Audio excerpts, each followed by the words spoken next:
When you claim you're African, you're going to get your mind back. If a generalized black woman is doing this and being this, that is that is irresponsible. No, when you claim you're African, you're going to get your mind showing back. me, black and proud. Claim you're African, black and proud. I think that if when you claim you're African, you're going to get your mind back. a page, what is the status of people with half FBA? I'm telling you. When you claim you're African, you're going to get your mind back. That's why I was laughing, because I am claim you're African. I'm not saying the framework doesn't do a thing, but become a part of it. We've been embrace forward to black men become a part of it. Being in the control. We become a part of it. Only embrace it. And those to me one of the best stories I've ever heard. Embrace it. When you claim you're African, you're going to get your mind that back. mental growth takes place. You can misled by leadership, for instance, that thinking you can consume. When you claim you're African, you're going to get your mind back. Black and I'm proud. Claim you're African. Black and I'm proud. I'm telling you. Peace and power, family. Dr. Dahl back in the building again. Today I got a special guest. I don't know how I'm doing it. What do they call it? Someone who, one in the rotation, one who, what do they call it? A person who, what do they call it, cuz? What do they call it? They call it I forgot. They call it not a guest when you like. They call it something when a person is always there. Y'all help us out in chat. We'll get back to it. And I'm also trying to give us a name for it. Yeah, and I'm also trying to figure out a name to actually put in the actual what they call the chat itself. You know what I mean? We're trying to figure out what do I call the chat? You know what I mean? But anyway, you got a good one though. You could call yours the DAW Squad. The DAW Squad. Oh boy, look, that sounds too close to but Doc Squad. Oh yeah, my bad. Never mind. We ain't trying to go there. Hey, no, that might be good though. I don't know. We'll think about it, family. Give us some ideas. You know what I mean? So family, we're gonna have a good one tonight. Please, as you come in the building, make sure you can hear us. We sound good. Make sure we come into the mics and all that type of thing. As you come in, all right, Mr. K is in the building. Mr. K is in the building, y'all. The Pan-African Library. I didn't realize. I thought I might have lost my Pan-African Peacemaker title. But it looks like Mr. K is still calling me the Pan-African Peacemaker here. I thought I started a lot of trouble in these YouTube streets, but I guess I'm still here, still on task, still on the rails. So we got Mr. K, peace and power. He says, greetings to the Pan-African Peacemaker and the Pan-African Terminator, that being Proper Perspective, a.k.a. Professor Shabazz. So he's in the building, family, and we're going to talk about this. Amanda Seales defends Cheyenne Bryant. I think we're going to do something a little different than some others I've seen discuss it. And I want to be clear on the onset. This conversation is not about hating another black woman. I just want to say that, like, not from us. And I'm also arguing that this conversation around sisters hating on the sister, I would argue, now Professor Shabazz can come in and say what he has to say about that, but I'm arguing it's more complex than that. It's not about being mad at anybody's degrees, and it's not simply about attacking someone's platform or being jealous of someone's fame. I think we have to look at this thing with more complexity. And I want to be clear, I'm speaking as a licensed clinical professional and a counselor educator, one who educates people at the PhD and master's level in mental health. I want to make that clear from the onset. I also want to say, now understand that we live inside of systems. And me, I am one who really, really look at the systems and the structures and the institutions and how they're not serving us. But I want to be clear what Cheyenne is doing and whoever else, but in this case, Cheyenne, this is not about what she's doing with her illegitimacy is not about combating institutions. It's not about combating institutions. It's about self-enrichment. It's about selfish motives. It's about self-aggrandizement. It's about selfish motives. So again, this is not about gossip. As my cousin said, maybe this will be the doc squad. You know what I mean? Because we over here want to talk about things from an educated, African-centered, Pan-Africanist, just being black type of lens. So again, there's a lot of people here already talking. And, you know, it's difficult for me at times to think about, should I talk about this? And the reason why I'm talking about this now, and I've been talking about it for the last few weeks actually, is because it's serious. And it's bigger than just Cheyenne. I know people try to dismiss people and say it's this one person.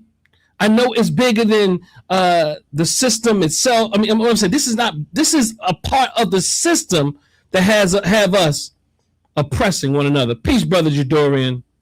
So what I'm going to do, family, I'm going to say peace and power to proper perspective, Professor Shabazz. Talk to the people.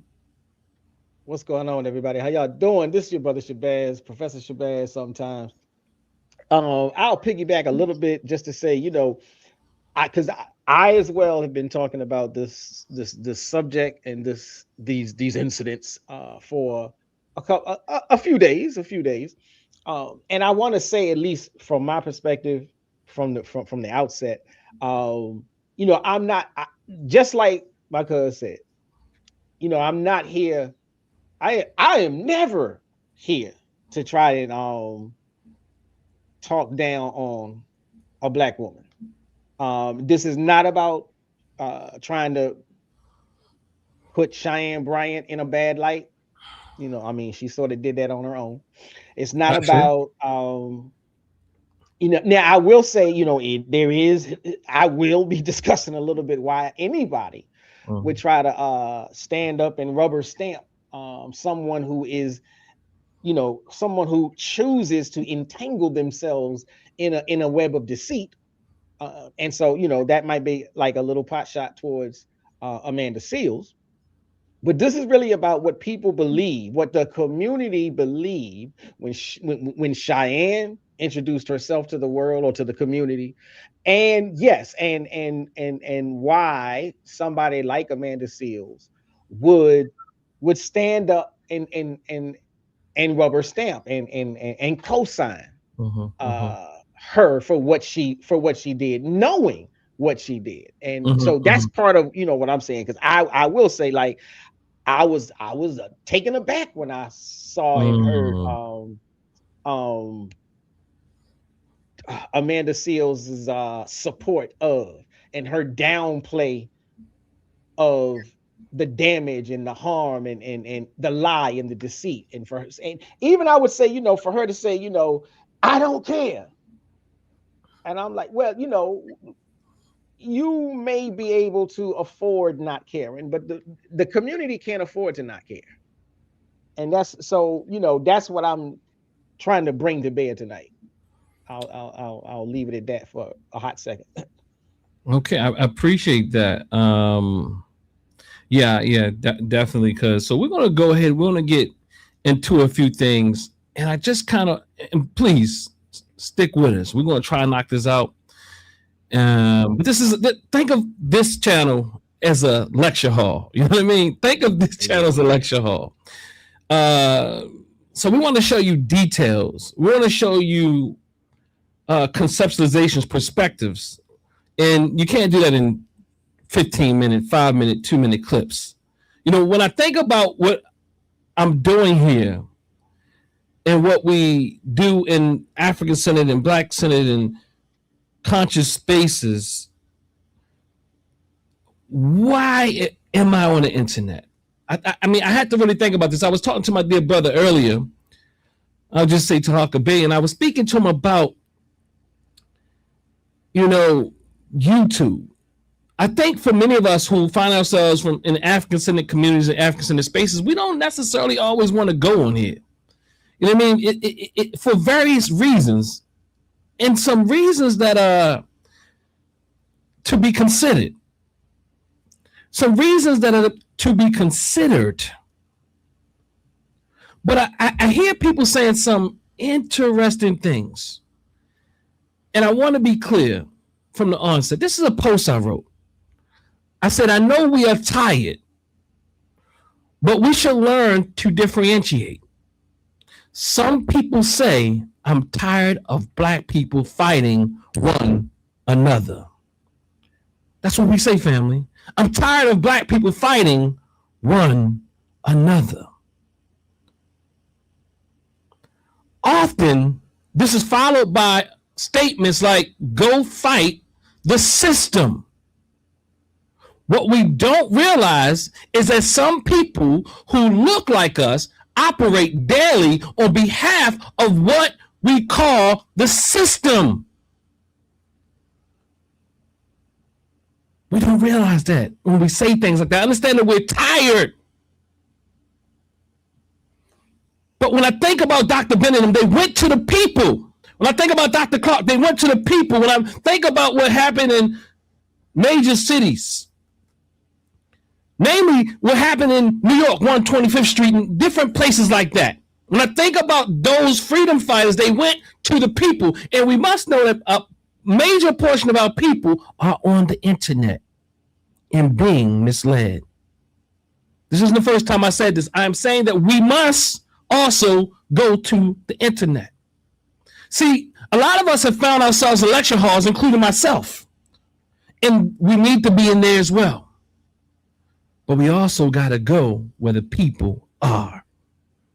We often say we got to go to the streets, we got to go to the street corner, but people are, our people are everywhere. So what I say here is nuance and mental flexibility are essential to our healing and liberation. And what do I mean? That we must be able to look at what's really going on out here. We must be able to differentiate between those protecting us from those who look like us and those who are just fighting one another. Because we have to be able to differentiate between those who we think are just fighting, aimless and fruit. No. We have to be strategic and we have to protect ourselves on all fronts. But nonetheless, what I'm going to do is get started with a few videos that kind of set this off. I've showed you this video before, but I think is essential to the conversation today. And I might come back to it a few times, but family, as you come in, give us a peace and power. Let us know where you coming in, where you watching from. Let us know what town, state, country you're in. Just give us a peace and power in the chat. Get the chat going. Make sure you like, share, subscribe. Make sure you share this in your groups.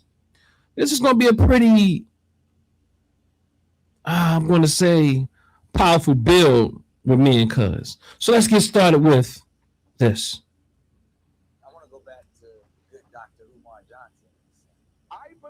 That Dr. Cheyenne Bryant is quite possibly the same personality type as Nick Cannon and Cam Newton. I believe that all three of you are serial monogamists with narcissistic tendencies. So to address the first question, which was, do I believe that I have some narcissistic traits in my low functioning behavior? Absolutely. For me to be able to emasculate that man and he's just loving on me, he's never disempowered me. This man wasn't cheating or beating on me. He was there all day. Do you struggle with the same thing that I struggle with? Self-importance? Not at this level. Do I have a high level of self-love and self-value? Yes. Can my confidence be on steroids sometimes because that's the way I inspire me? Yeah. Does my self-talk show up externally sometimes? Yeah. Is my self-talk narcissistic?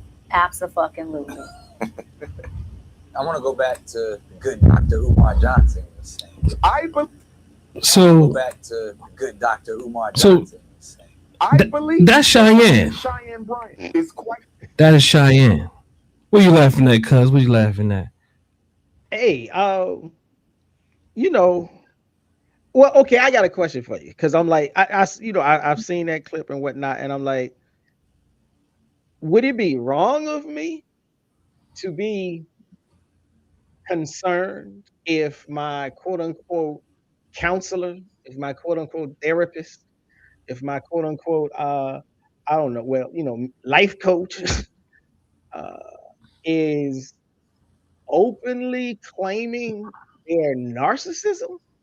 Like, I don't know a lot about the full spectrum of the psychological weight of the diagnosis. I know a little bit about what people say in general in the community, and everybody says stay the hell away from a narcissist.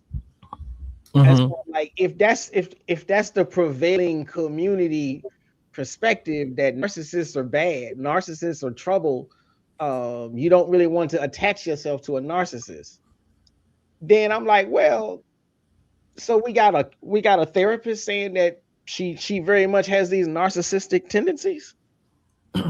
I think that's a good question. Dr. Ball, peace and power to you. Brother Cuz, how do I sound? Dr. Ball said my gain is a little something sounds, is it too high? What's going on? On my end, yeah, your mic is a little, I didn't think it was too much, but it's a little okay. Does it sound better now, or is it too low? I appreciate this because I hate sounding horrible. Right. What does it sound like now? Right now, it does sound low, but there's no like, I don't think there's any clipping. And Dr. Ball said it sounds better now. I got I got a horrible speaker, so. Okay, so Dr. Ball, let me know if I sound good one more time, because I did touch it since you posted that, and I appreciate that much respect to that, because it's nothing worse than sound being horrible. Video can look bad, but the sound got to be right. You know what I mean? So I think that's a beautiful question. I think it's a fair question. I think we have to be clear that, okay, thank you, Doc. I think we have to be clear that narcissistic traits don't equal narcissism, don't equal narcissistic personality disorder. Okay. Because we, as Dr. Nick spoke about last week when he was here, that we all have, like he would say, blood pressure, right? And on a spectrum, like we all on that spectrum. Some of us are above the certain numbers in which we qualify for high blood pressure, and some of us are like borderline, and so on and so forth, right? But what happens is there are a spectrum of traits. They are a cluster of traits, or a pantheon of traits that combine at certain levels, high or low, that create what we call this narcissistic personality disorder. Now, a lot of people are using narcissism in a way that is not necessarily the clinical levels of narcissism. Now, I would argue that sister has a lot from her own mouth that, and from what I see out here, that there's definitely a cluster of traits that seem are concerning. No diagnosis, but I would say that it is concerning. And also what we've seen recently. So just because she says, just to answer your question succinctly, that she has narcissistic traits is not the same thing as her saying she has narcissistic personality disorder. However, when she talks about those traits, right, and she speaks about how she treated that man and how cold she was and what she did, we have to understand that a trait is something that is, you're wired that way. Right. So this is a part of your personality. So in order not to do that, you have to fight real hard against it.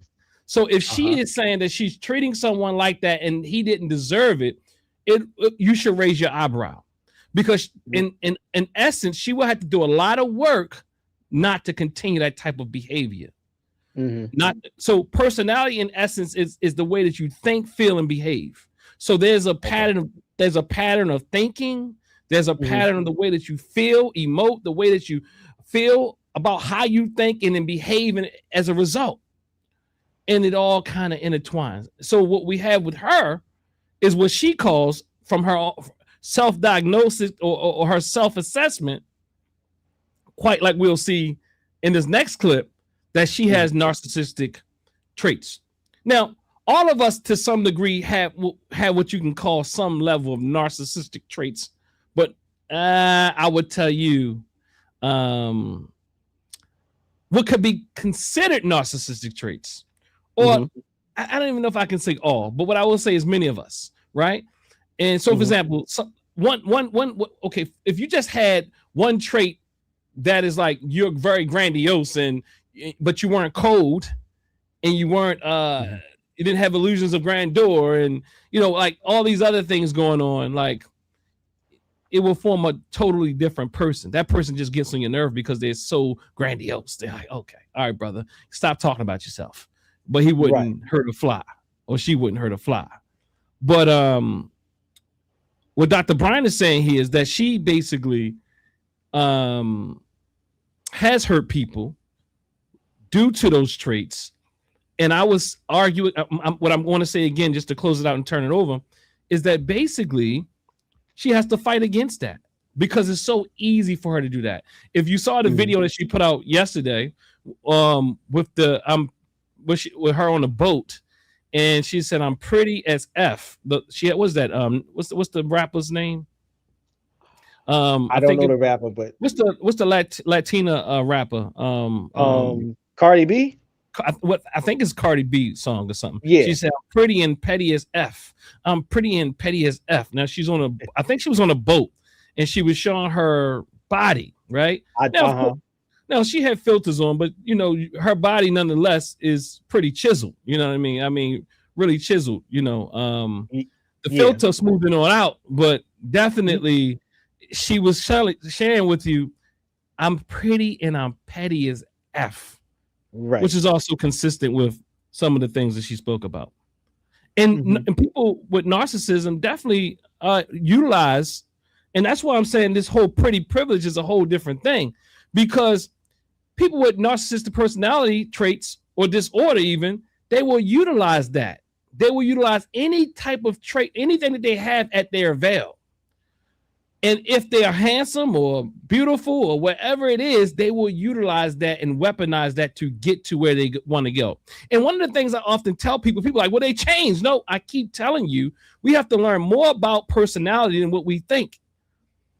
And I'll talk about, Amanda Seals is going to say something later that we're going to show. And I'm saying that we have to slow down, I would argue, and really learn from those who study personality. Because we just think that people are going to change, and I promise you they won't. Some people won't change until they're behind bars. And then the grifts get better and better and worse and worse. And that level of confidence that she spoke about in that clip, or that Nick Cannon spoke about in that clip, would show you that, she's overly confident. And that is what people with narcissistic traits do. Certain types of narcissistic traits. They believe that they're so confident that they won't get caught. I mean, and some of the stuff is just downright stupid. If you really want to think about it, you think about, whoa, how narcissistic could you be to think you wouldn't get caught, polite? How narcissistic could you be, nature boy, not to get caught, nature boy? And what I'm saying is, we think these people just become this way because of social media. No. When we learn personality, we understand people are that way through nature and their environment through nurture. And it creates a certain type of personality.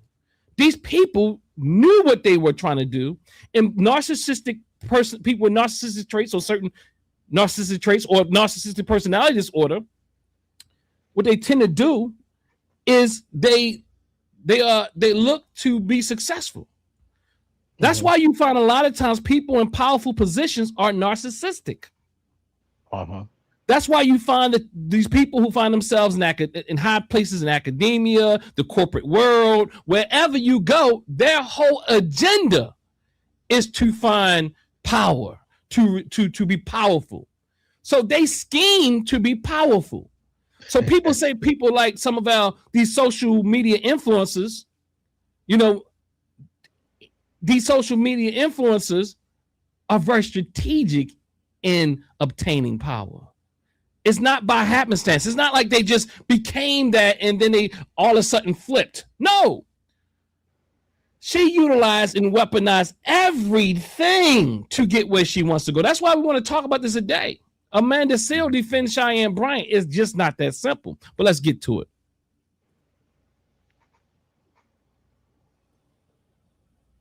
So now the class act, baller alert, yet another black space, because there is such a dedicated effort to degrade me and defame me. It is beyond my scope of comprehension. This is old, y'all. Wants to suggest that because my autism diagnosis did not come from a clinician, that it is not valid. What's not valid is people speaking on things that they don't know about. And my autism diagnosis is not for you all to discuss. It's not up for your debate. And anyone who is speaking on or trying to invalidate diagnosis that comes outside of a clinician is only revealing that they actually don't know anything about autism diagnosis or autism. So I just want to once again thank you all about autism diagnosis, only revealing that they actually don't know anything on or trying to invalidate diagnosis that comes outside of a clinician is only revealing that they actually don't know anything about autism diagnosis or autism. So I just want to once again thank you all for the love. And this is further proof of why we as Black people, particularly in Black media spaces, we are our own worst enemy. And I guess, again, it's just another day of being on the fringe and being in the margins. And anyone who comes in my comments to try to defame me and degrade me, you'll simply be blocked. I, again, will no longer argue what I know with what you think. Oh. Yeah, so you got any thoughts about that? Because no, this is an older clip. This is after the Shannon Sharp interview. Any thoughts about that? What she said that she said a lot. I was looking for a pen to take notes, but I don't have my pen. But go ahead. You got something? Well, just off the top of my head, I'm like, first off, if you come to the public and you tell the people that you have a thing, whatever the thing is, but okay, you tell people that you have autism. So you bring it to floor. And now you turn around and say, this ain't got nothing to do with y'all. Y'all don't have a right to comment. You don't have a right to speak on this. Stay out of my business. That, I mean, there's hypocrisy. there's real deep hypocrisy in that. What's the hypocrisy that you're thinking of? Well, so you have a right to speak on these things. You have a right to you have a right to speak on it and present it to the world, but the world does not have a right to comment on it. Yeah. Regardless of I'll say it this way. If you don't want somebody speaking on a thing about you, keep it to yourself. Yeah. And like if I tell you, man, I got an alcohol problem. And then 3 days later, you come back and you ask me, how's that alcoholism going? And I'm like, why you got to bring up my alcoholism? You open the door. So again, I'm just like you open the door, you put it on the floor, but you don't want anybody to say anything about it. Why did you put it on the floor?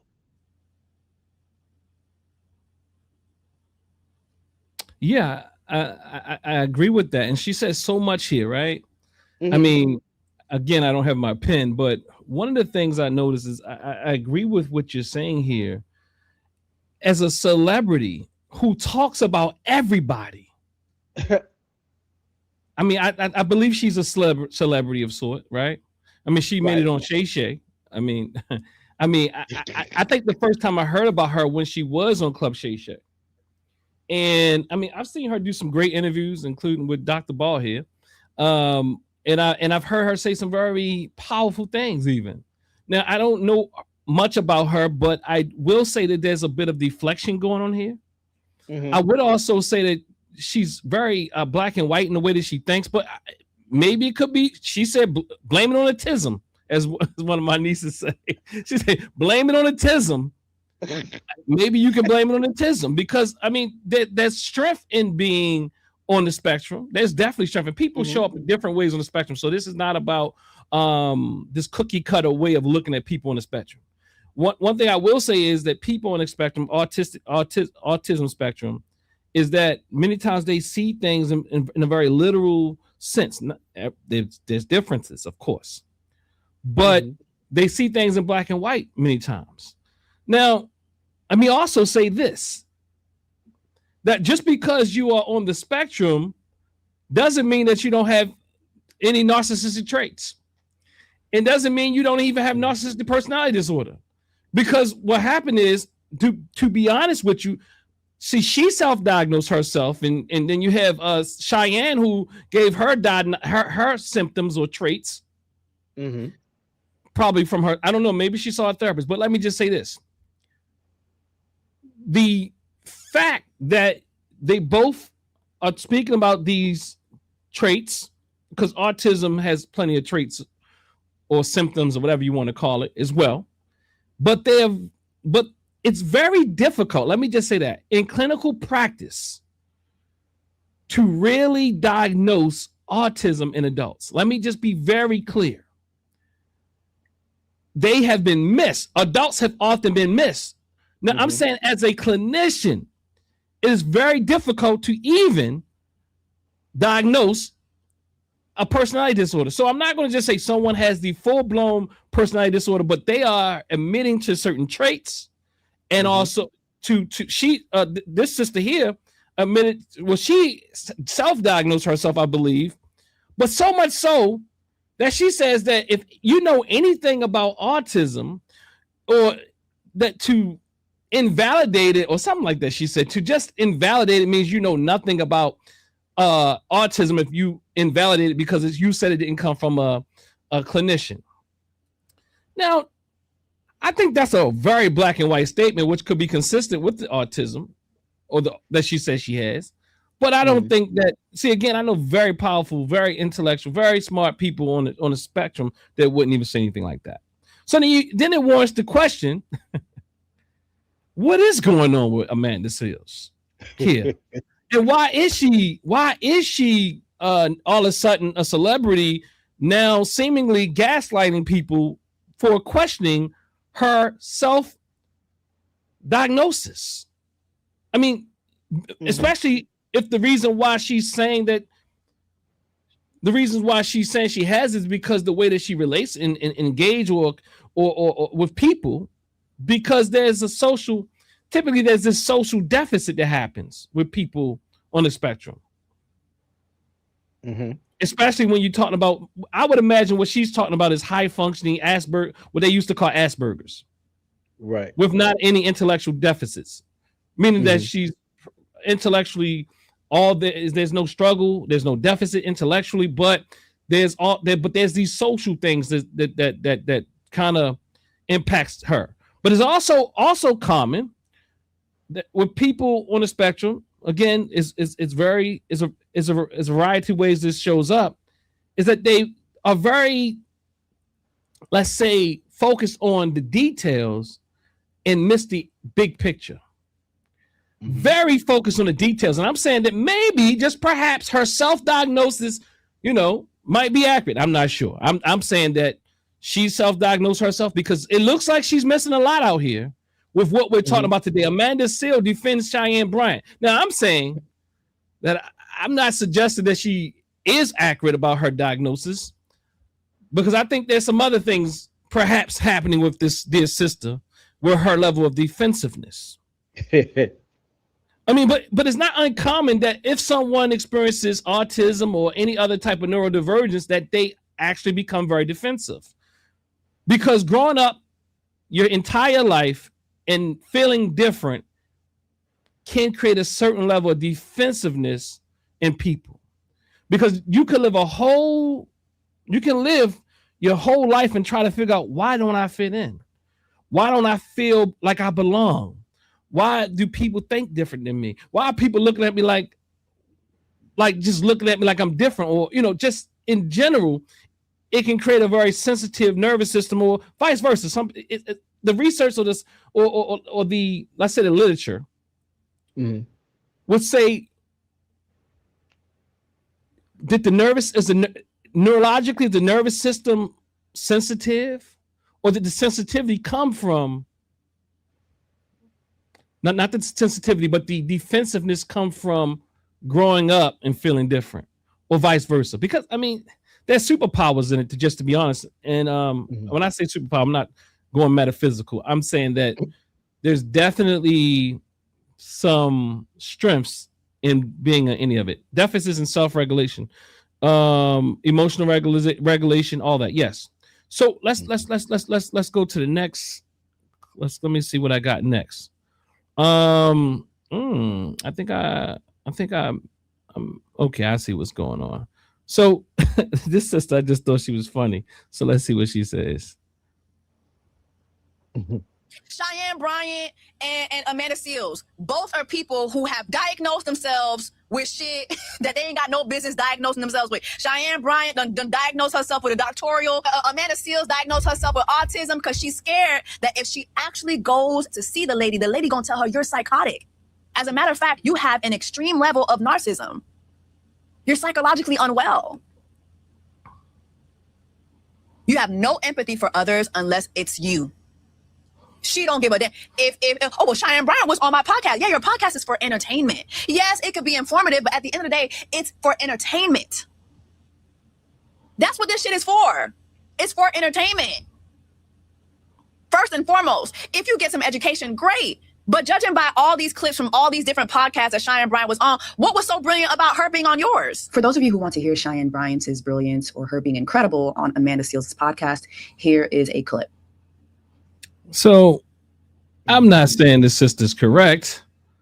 I'm just saying that the people are speaking out. I'm saying that she said that one diagnosed themselves with a doctoral degree.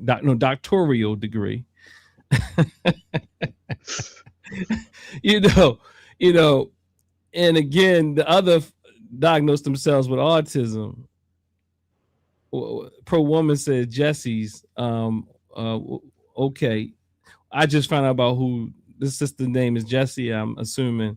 I just found out about her today.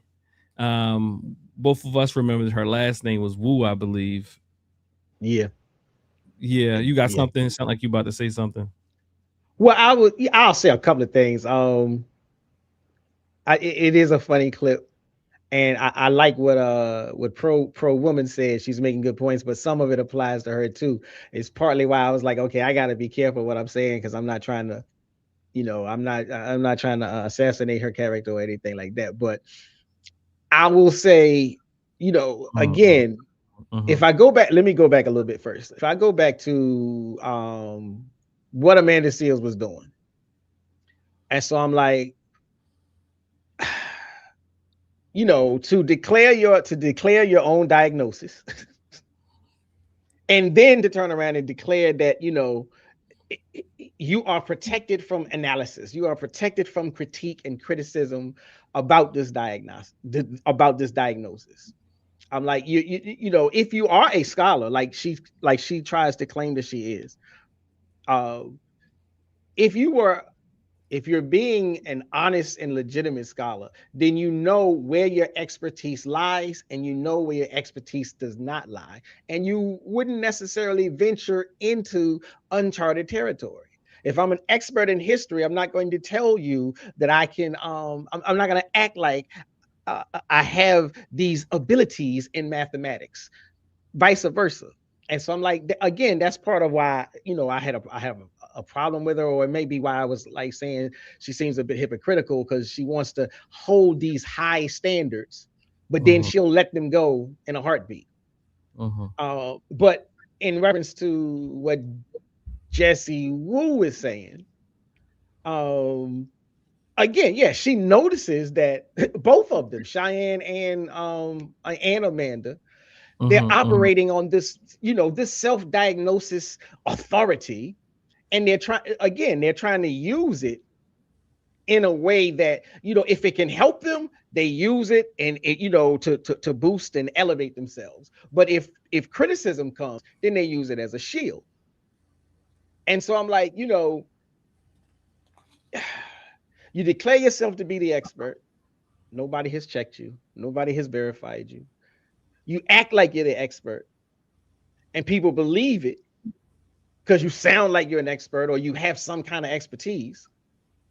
But then you won't hold yourself to the standards, the qualifications, the scrutiny of what it means to be an expert. And so I'm like, to me, it is a game. You're playing something. You're playing a game. And for me, with this particular topic, with this particular field, I'm like, as the Black community, Black people, we already sit in a space where we're underserved, especially in almost all walks of life, but especially in the mental health system. And so we're already navigating mistrust of institutions. Hell, we're navigating mistrust of each other. So when someone steps into that space, claiming to have this authority, and then someone else who claims to have an authority steps up to take up for that person. We're supposed to receive these people as certified, as they got their bona fides. The stakes are not the same as, for other communities. It's a higher risk thing for us. There's more vulnerability in the Black community. Yeah. And so, yeah, I'm like, Jessie is, she may have delivered her critique in a raw manner, but there isn't necessarily anything wrong with a raw critique. Absolutely. But, go ahead. No, I'm thinking, I don't know of Jessie Wu, but as I said, though, it wouldn't be surprising if they don't have similar traits. And I'm not saying, like, for example, there is some truth, and I don't have the data on me right now, but certain people with certain traits end up in certain industries and certain positions. So it wouldn't be surprising, that you end up as the CEO of a Fortune 500 company and also be potentially narcissistic or have high levels of narcissism. It wouldn't be, and this is something I'll just say anecdotally, or I'll say from my clinical experience, it wouldn't be surprising that you have a lot of borderline personality traits, which is also cluster B traits, which is on the same cluster in the personality disorder section of the DSM-5. It wouldn't be surprising if you had a high level of borderline traits or narcissistic traits, because there's much overlap. Right. And after further just looking at the DSM, you can also be very borderline and also narcissistic or histrionic. These or antisocial. So these are cluster B type of personality disorders.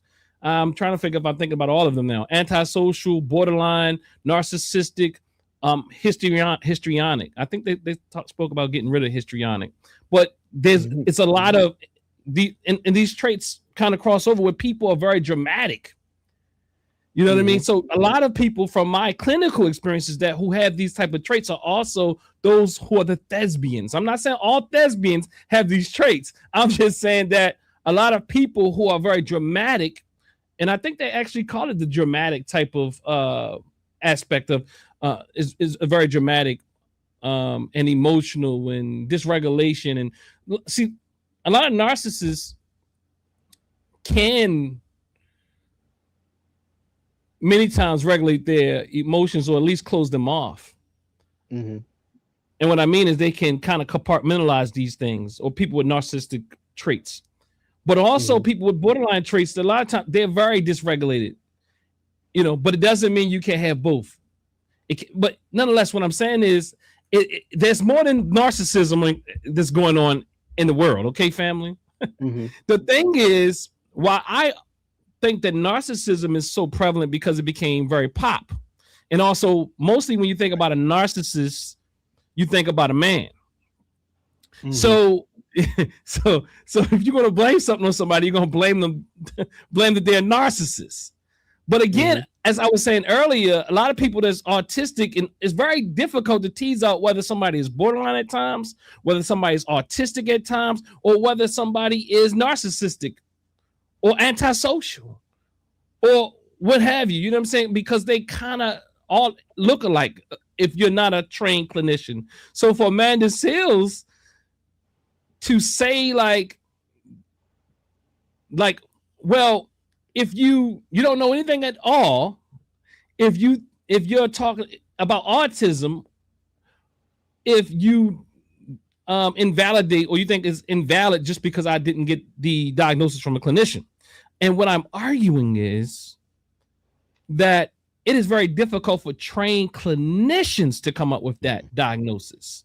Right. You know what I mean? So, but the confidence that she speaks with, and actually it's not surprising to me now when you think about what she said in that clip. It's not surprising. It's not surprising that she said what she said. Well, we're going to play pretty soon here, because the fact is that she doesn't seem to really respect, in many ways, the science of mental health, the science of being a clinical mental health practitioner, because she's like, well, you know, like she's really like, no, I don't need to go to a clinician to get this diagnosis. And she said something real crazy. Like, I remember on the show, she said something like spending, like she doesn't want to spend $5,000. It was some crazy number. Like I heard clinicians like say, well, I want to be that clinician if that's how much it costs to get an autism diagnosis. Right. Like she was like crazy with it. But no, let's play this. I'm beginning to think that this is a bot thing. Why are you so obsessed about this?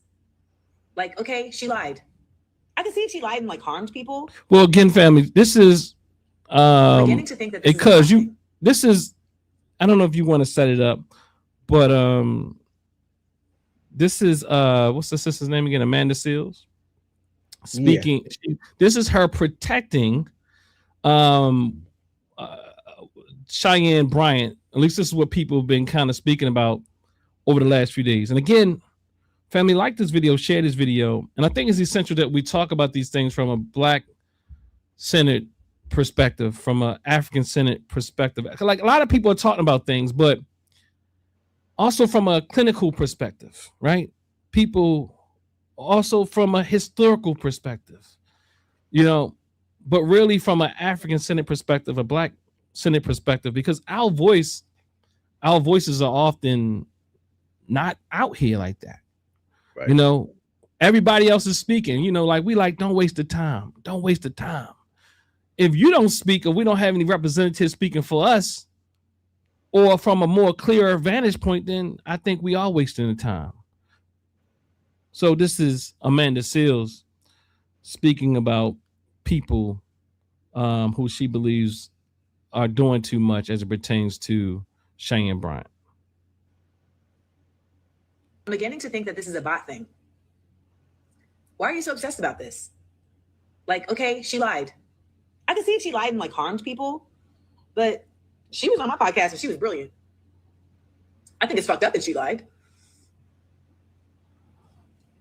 You know, and then that's that. The need to, if y'all went this hard against like Kamala Harris for supporting a genocide, then like, what would that would matter to me?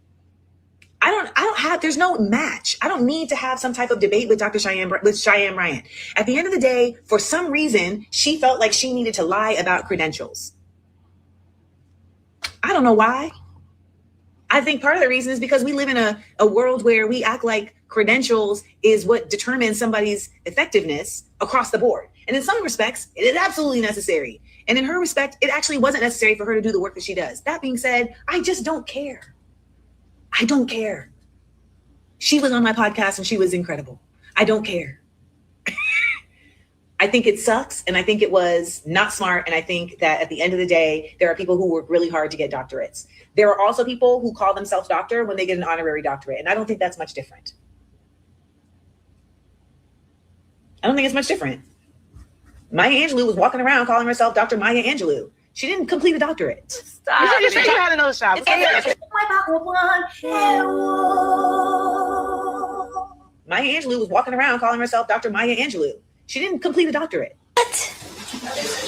What? Some university gave her a doctorate. Which university was it? Was it Spelman? I think it was Spelman. It's like faux rage to be like all up in arms about this one person. I think it was last year when Amanda Seales had that sit down where it was Amanda Seales. Yeah. So you got something on it already? Oh, I was a tad bit pissed off at that section, so I got a couple things. Okay, all right. Let's hear it. Okay, I'll pick up with just the Maya Angelou part first. So I'm just like, you know, trying to equate what Maya Angelou was doing to all this other stuff between her and Cheyenne. I'm like, look, Maya Angelou received honorary doctorates, yes, from multiple universities. I think historically speaking, chronologically speaking, for the most part, after a very long career of presenting a body of work. It was not in the mental health field. It was not in the medical field. It was in, you know, the arts and the letters.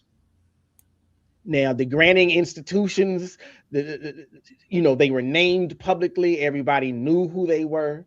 The ceremonies where they bestowed them were public events. They deliberately used the word honorary.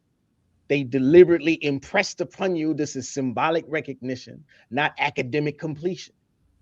No one ever had a doubt, had a second thought about whether or not this means she matriculated at the university. The distinction between honorary and earned was never hidden, was never played with. It wasn't, you know, there was no fumbling. Nobody receiving Dr. Maya Angelou's guidance was deceived about the nature of her credentials. The transparency was complete. It was over the top. So transparent institutional recognition, you know.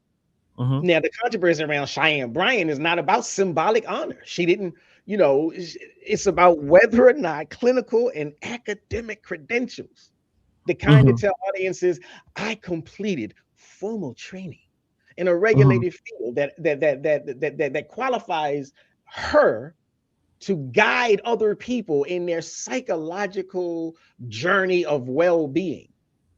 All of that was represented as earned through programs, earned through academic courses that, as it turns out, may not have been completed or may not have even started.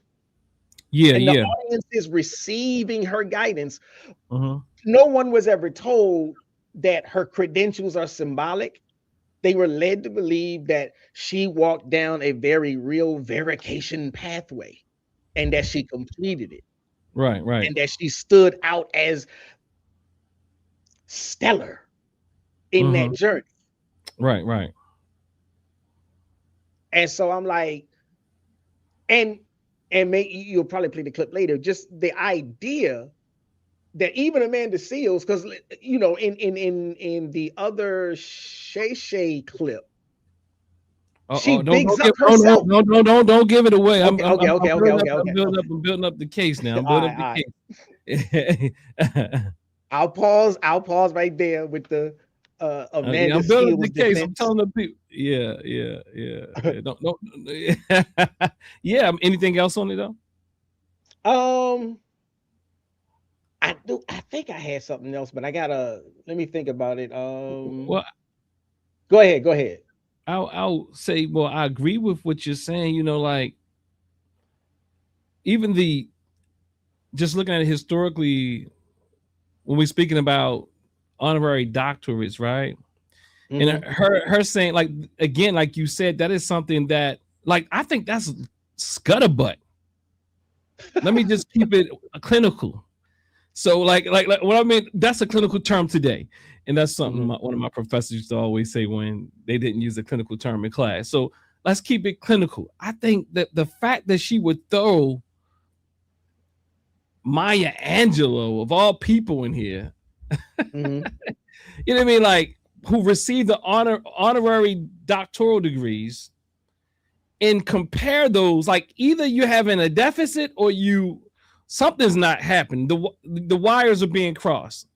You know, maybe the corpus callosum is not, like, it's just not happening. You know what I mean? I don't know what's going on. Okay, they said okay, it's blocking my face. Thank you for that. Yeah, because it must not look the same on the what I'm looking at here on the screen. But nonetheless, thank you for that, brother American Dream. I haven't seen in a while. So I think it's really low down to do that. Like, to compare, like, Maya Angelou, like, how many people, what brand did Maya Angelou create off of the word doctor? This sister, Cheyenne Bryant, created an entire brand off of doc.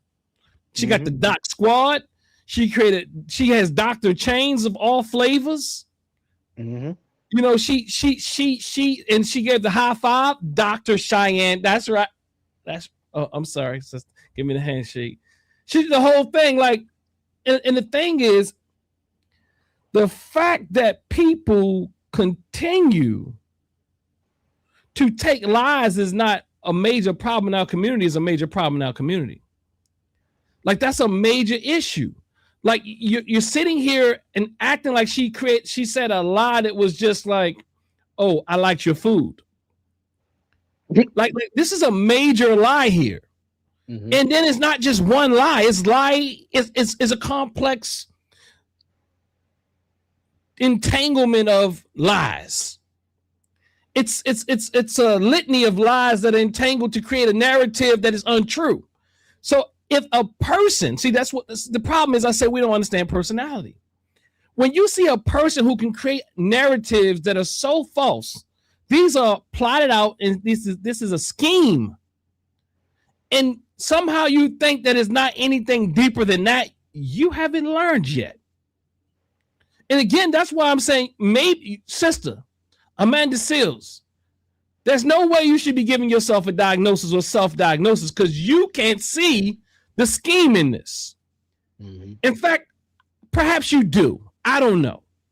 But one thing for sure, people who have similar personality traits tend to hang together. And they don't hang together because they don't like each other, but they will utilize each other to come up in the world. So again, I'm arguing that it's not by happenstance that these people with these particular personality traits that Cheyenne Bryant says she has,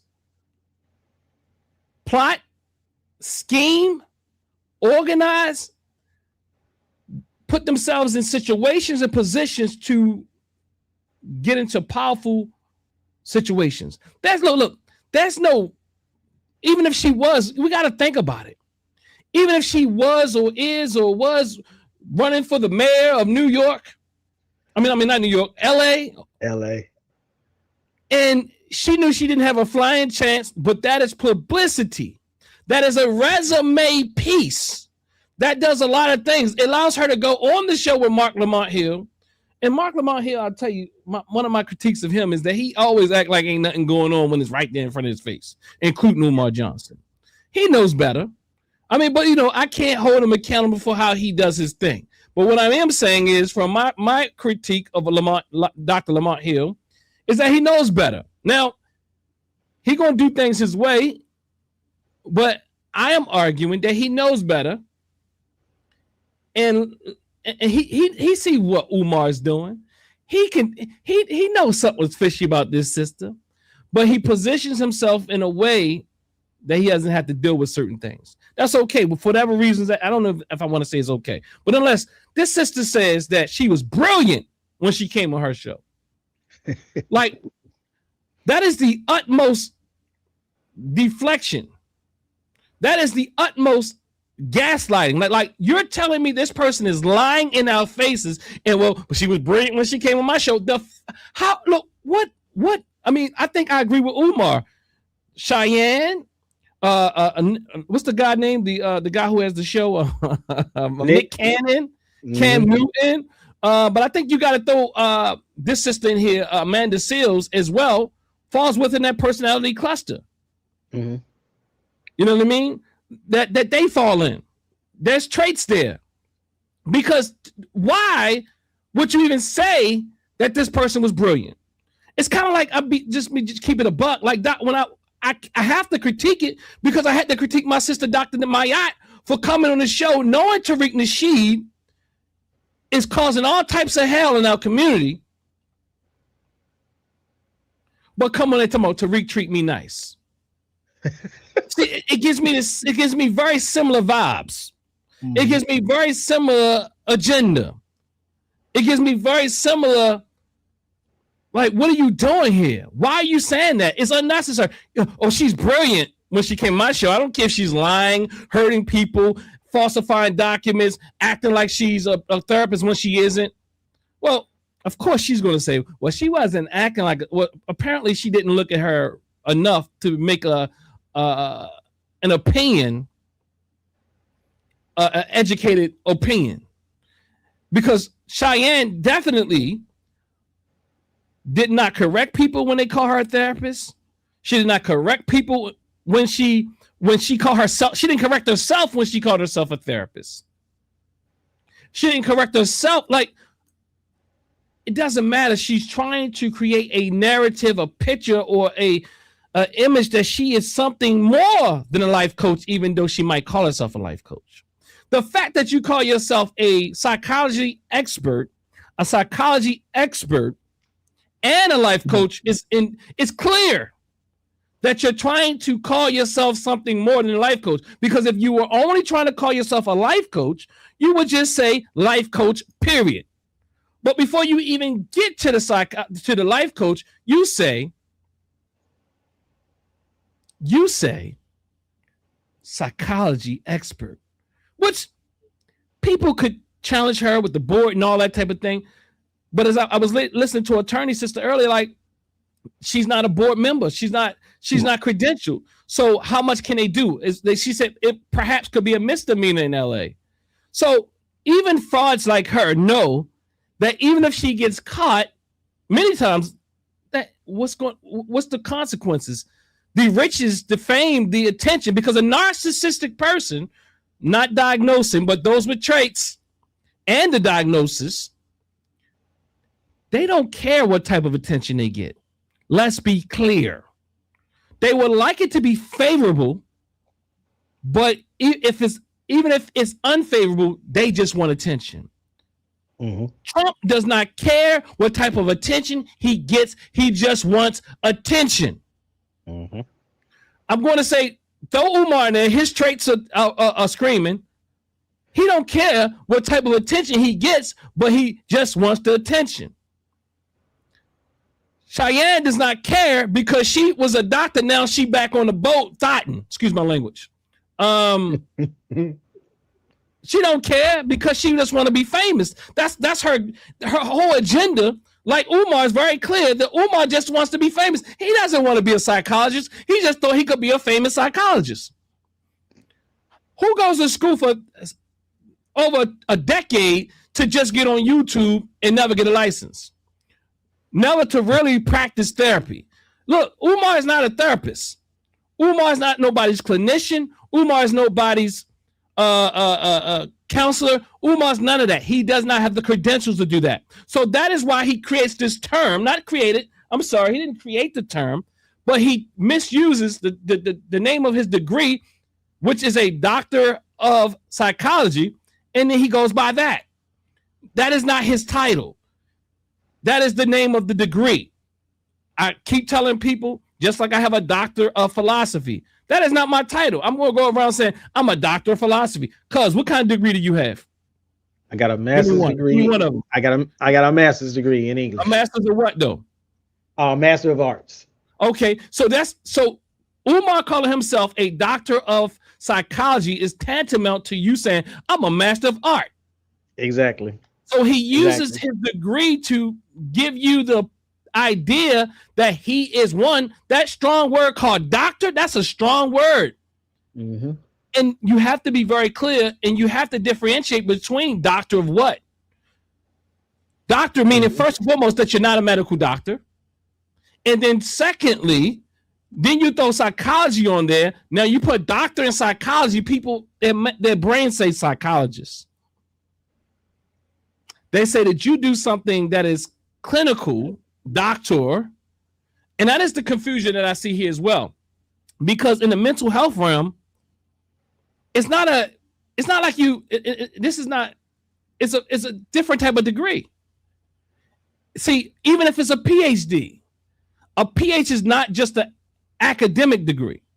It is an academic and it's also a clinical degree. If you're talking about psychology, counseling, social work, those type of things. When you're talking about from the clinical trajectories, it is so. For example, it's not like you're just an academic, and I'm not minimizing when I say just. I'm saying it's both and. It is a clinical degree, like a MD. A MD is a physician, is a clinical degree. So people are clear that you with a MD that you might hurt somebody because you're offering services that are health related. If you got a PhD, because I'm arguing with these people who have PhDs in literature about who cares. That you have to look at it, it's not the same.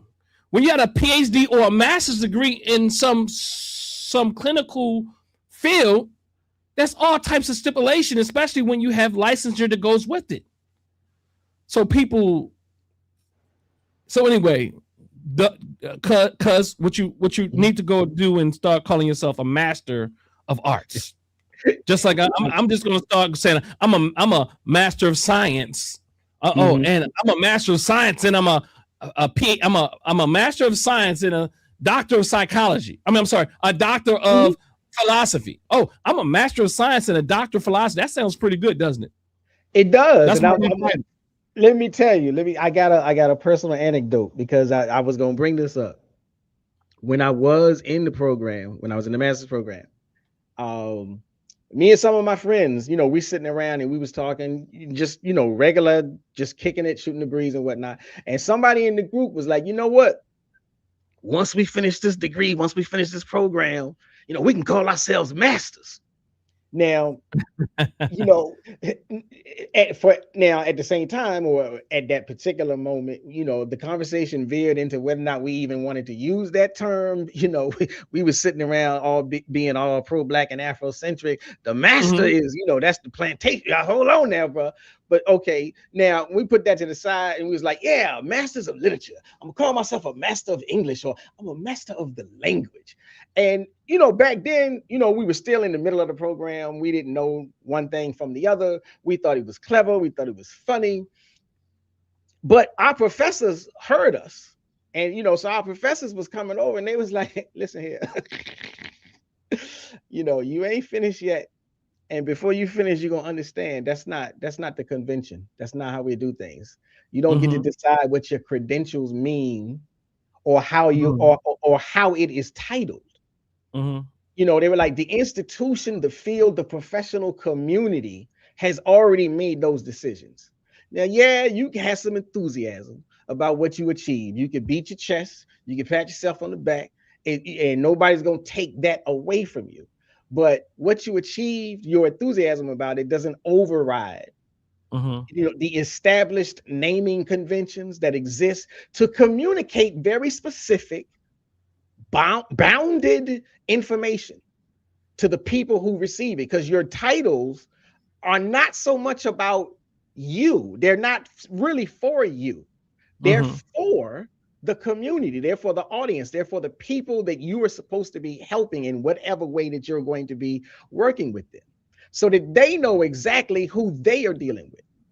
And so, like, the moment you start customizing your title based on what sounds good to you, what sounds more impressive to you, or what you think sounds more impressive to others, you are stepping away from the professional corridors that you said that you wanted to enter. And you're not communicating information, you're performing authority. Now, why you're performing authority, why you're holding up this veneer, that's enough, you know. Now that might go back to them narcissistic tendencies and what are they, delusions of grandeur and grandiosity, and you know, that might be it. But you know, it's definitely, it's not the professional thing to do. And I'm like, you wouldn't. One of the things that bothers me the most is people keep trying to play with this particular field. You know, if somebody like if you're trying to buy a house, right? You know, so you got somebody. Oh, person A is a realtor, and person B is just, I'm a real estate expert.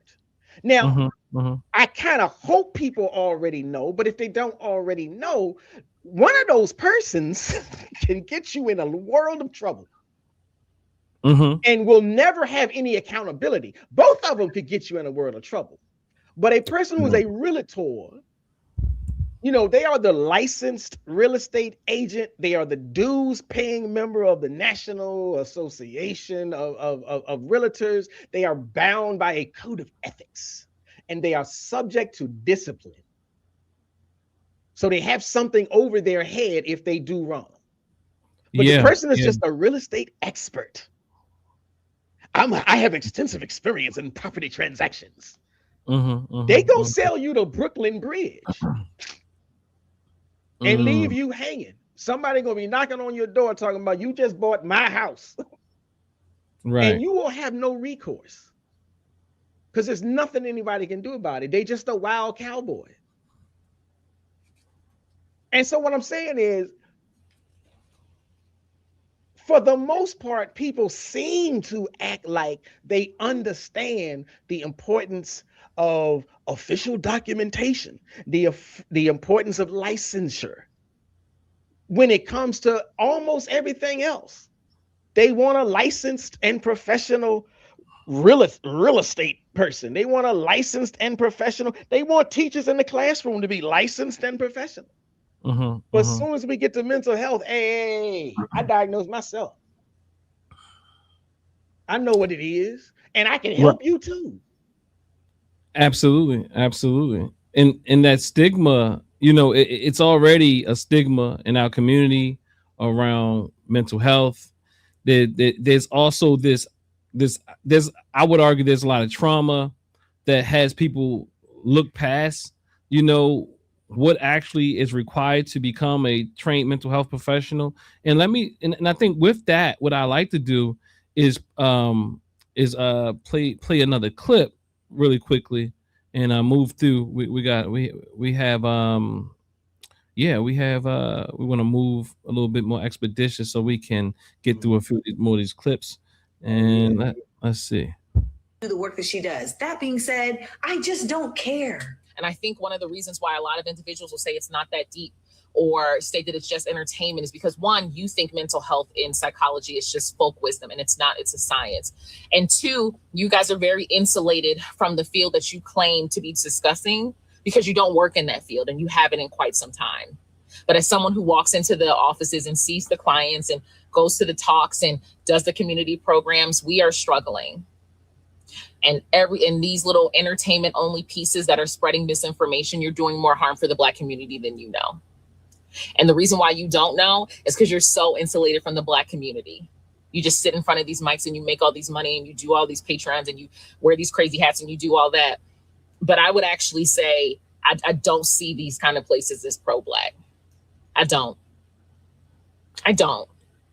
And the only way you would know that is if you did the work that I do. And you're never going to, because one, you're not qualified. And two, it would break you down.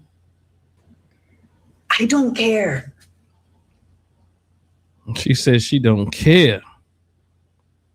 You know what I mean?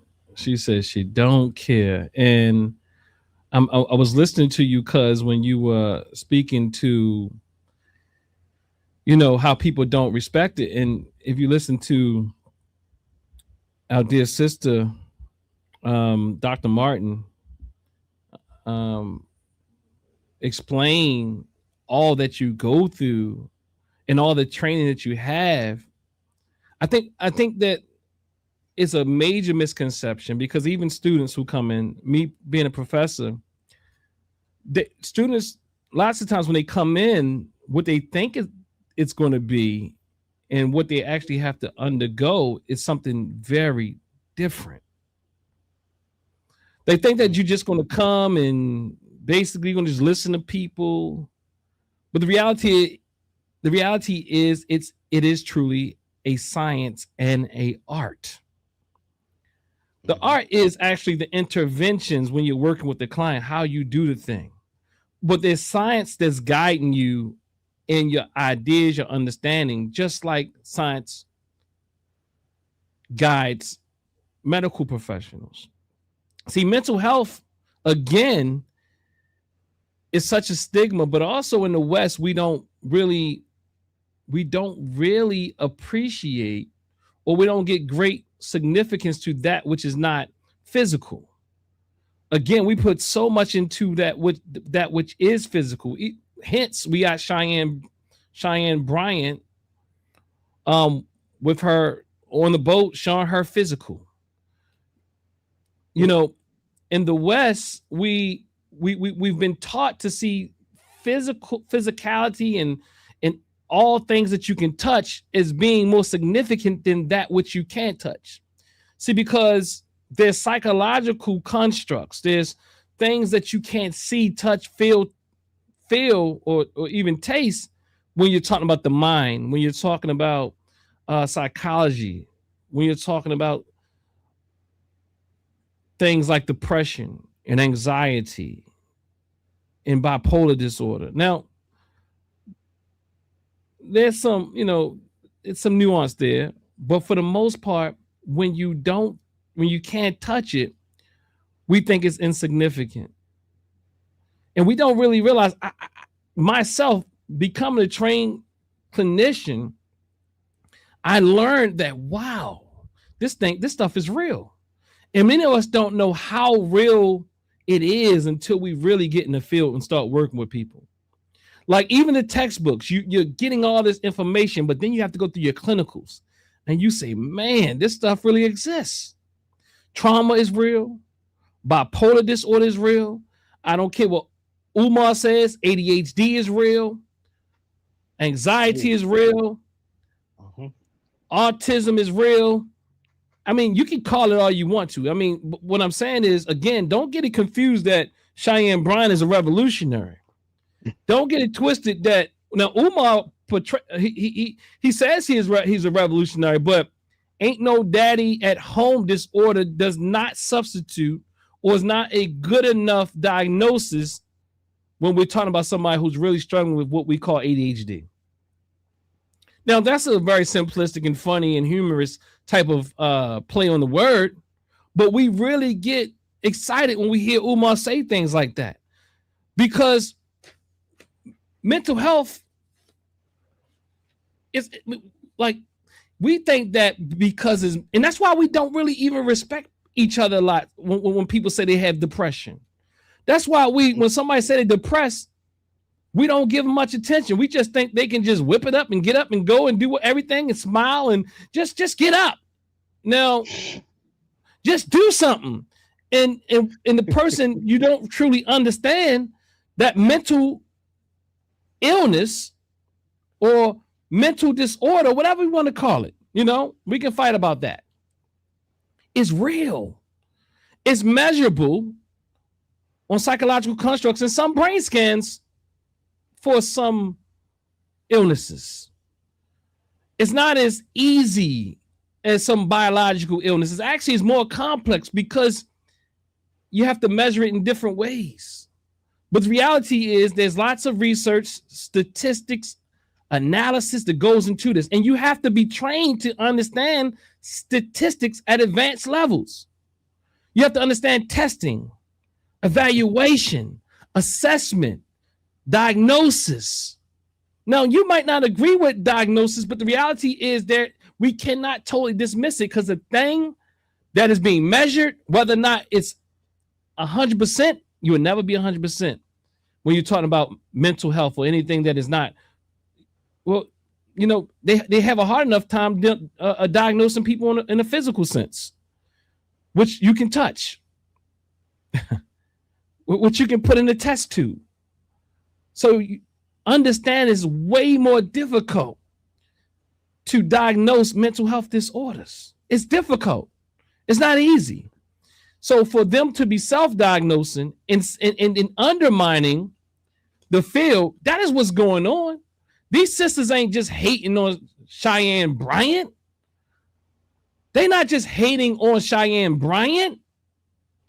These people have put in lots of work, lots of time, and they understand the seriousness of mental health, mental disorders. They understand the seriousness.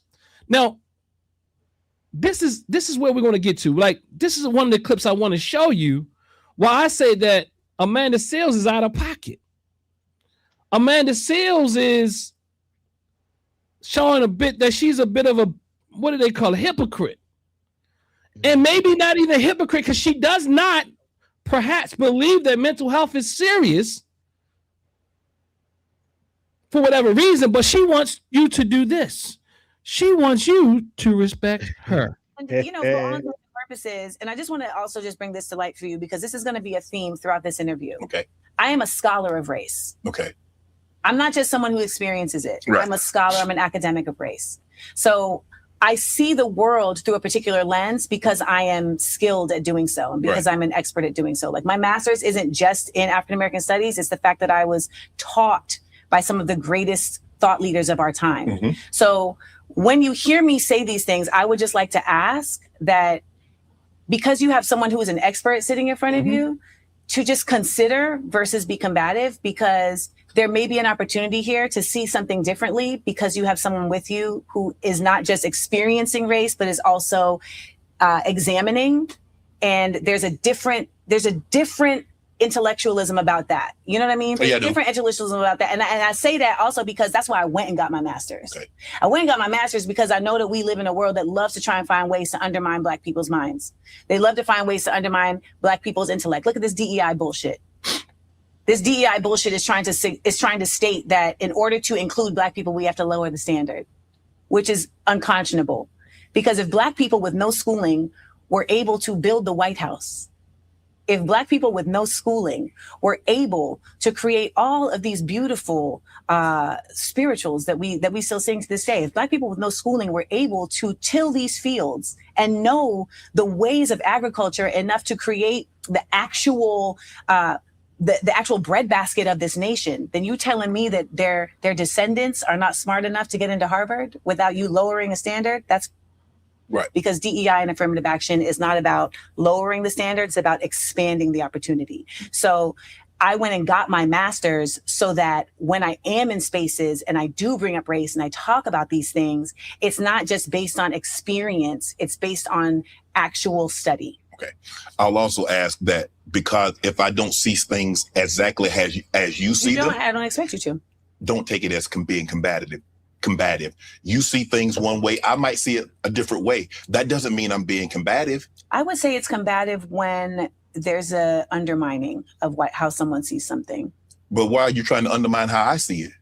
Because it's my experience. Okay, well, I'm telling you, I don't know my experience. But I'm saying, see, you take it as if I don't agree with you, I'm being combative. No, I don't. I take it as if I have an experience and you're telling me that my experience isn't what it is. No, You're telling me that my thinking somebody is racist who I was in a classroom with for a year that you have never met, you are emitting doubt upon that because of your own experiences. No, I was talking about the teacher and you. Right. And I said I believe based on my experience and a lot of people is that kids correct an adult, no matter what society it is frowned upon. That's what I was saying. Okay. You took it as that I'm trying to minimize your experience and say, well, I'm defending her when I wasn't. Okay. I think there's something worth saying that could come off that way and it should be something to consider. Well, see, again, you're going to consider it your way because you see things, like you said, you see things through your prism. Okay. I think it's fascinating to watch you accuse me of doing the thing that you're doing. No, fascinating. I think it's fascinating. This is your interview, so I won't interject what I think. But anyway, your mom is white. My mother is. You know what? After looking at that again, and I'm going to say this, I'm going to turn it over to you. Because I got lots of points, but I'm going to say I don't know if I recall Shannon giving her, like, I really don't, like, I question Shannon Sharp sometimes his intellectual ability at times, but I think Shannon gave her that work and I don't think she expected that from Shannon. Shannon read her. Like, Shannon did a good job. I'm not gonna lie, like I'm gonna be quiet and let you rock off because I'm certain you got something to kind of pick up and I will come back on you. Okay, yeah, I got a couple things. And I am noticing something that I hadn't thought of earlier, but let me see, where do I want to start with this? Let me see. So I mean, so this whole I'm a scholar of race. She said, I'm not just someone who experiences, I am a scholar. I'm an academic of race. So this whole that whole piece there, she's using this word expert, scholar, academic, and she asked Shannon Sharp, and it's not clearly it's an interview for the public. So she's asking us to receive her framing with more deference, with more respect, with more awe. Because she is the expert. Now, it could just be a flex, but there's a structural claim about why she thinks or feels that she should be believed more than and instead of others, and that played into his pushback and him telling her, "Look, you have a lens and I have a lens." And I'm going to use mine, and me using my lens is not being combative to you. But she don't want to hear that. She wants the respect of the academic. I'm the expert here. So you can do nothing but sit here and listen to me. And so I'm like, look, if claiming the expert status, if it is legitimate, if it's a legitimate move that grants you more weight in the conversation, what I want to point back to is how can you in this interview say, give me the floor and listen to me because I'm the expert. Right. And I think she goes on and on about how she gained her expertise. And then come to Cheyenne and say expertise and knowledge and training and degrees don't matter. And I don't care. And so I'm like, that's part of the, I think I used the word hypocrite earlier. I'm like, again, what's good for the goose is not necessarily good for the gander with her.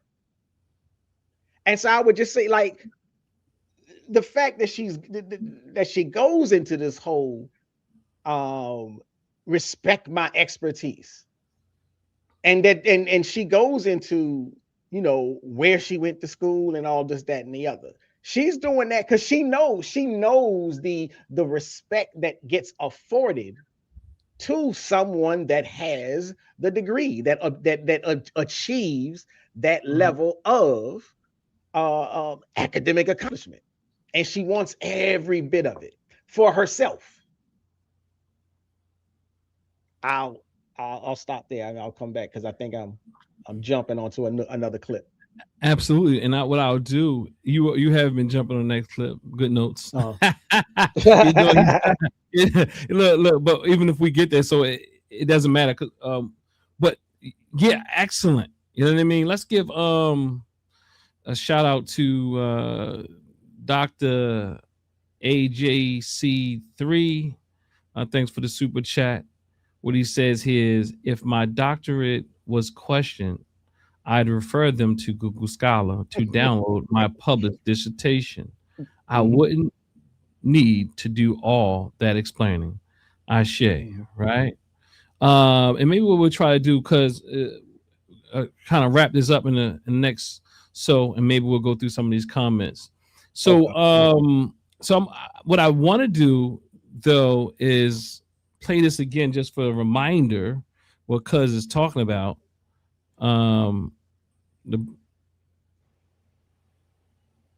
So now the Class Act, baller alert, yet another black space, because there is such a dedicated effort to degrade me and defame me. It is beyond my scope of comprehension. Wants to suggest that because my autism diagnosis did not come from a clinician, that it is not valid. Oh, no, not this. What's not valid this is people speaking on things that they don't know about. Not this one. And that's not the one I want my here, family. autism diagnosis. Actually, I wanted. Let me see. Okay, I got a lot of clips up. Okay, is this the one? Hold on. Let's see here. That's not the one either. So, this must be a here.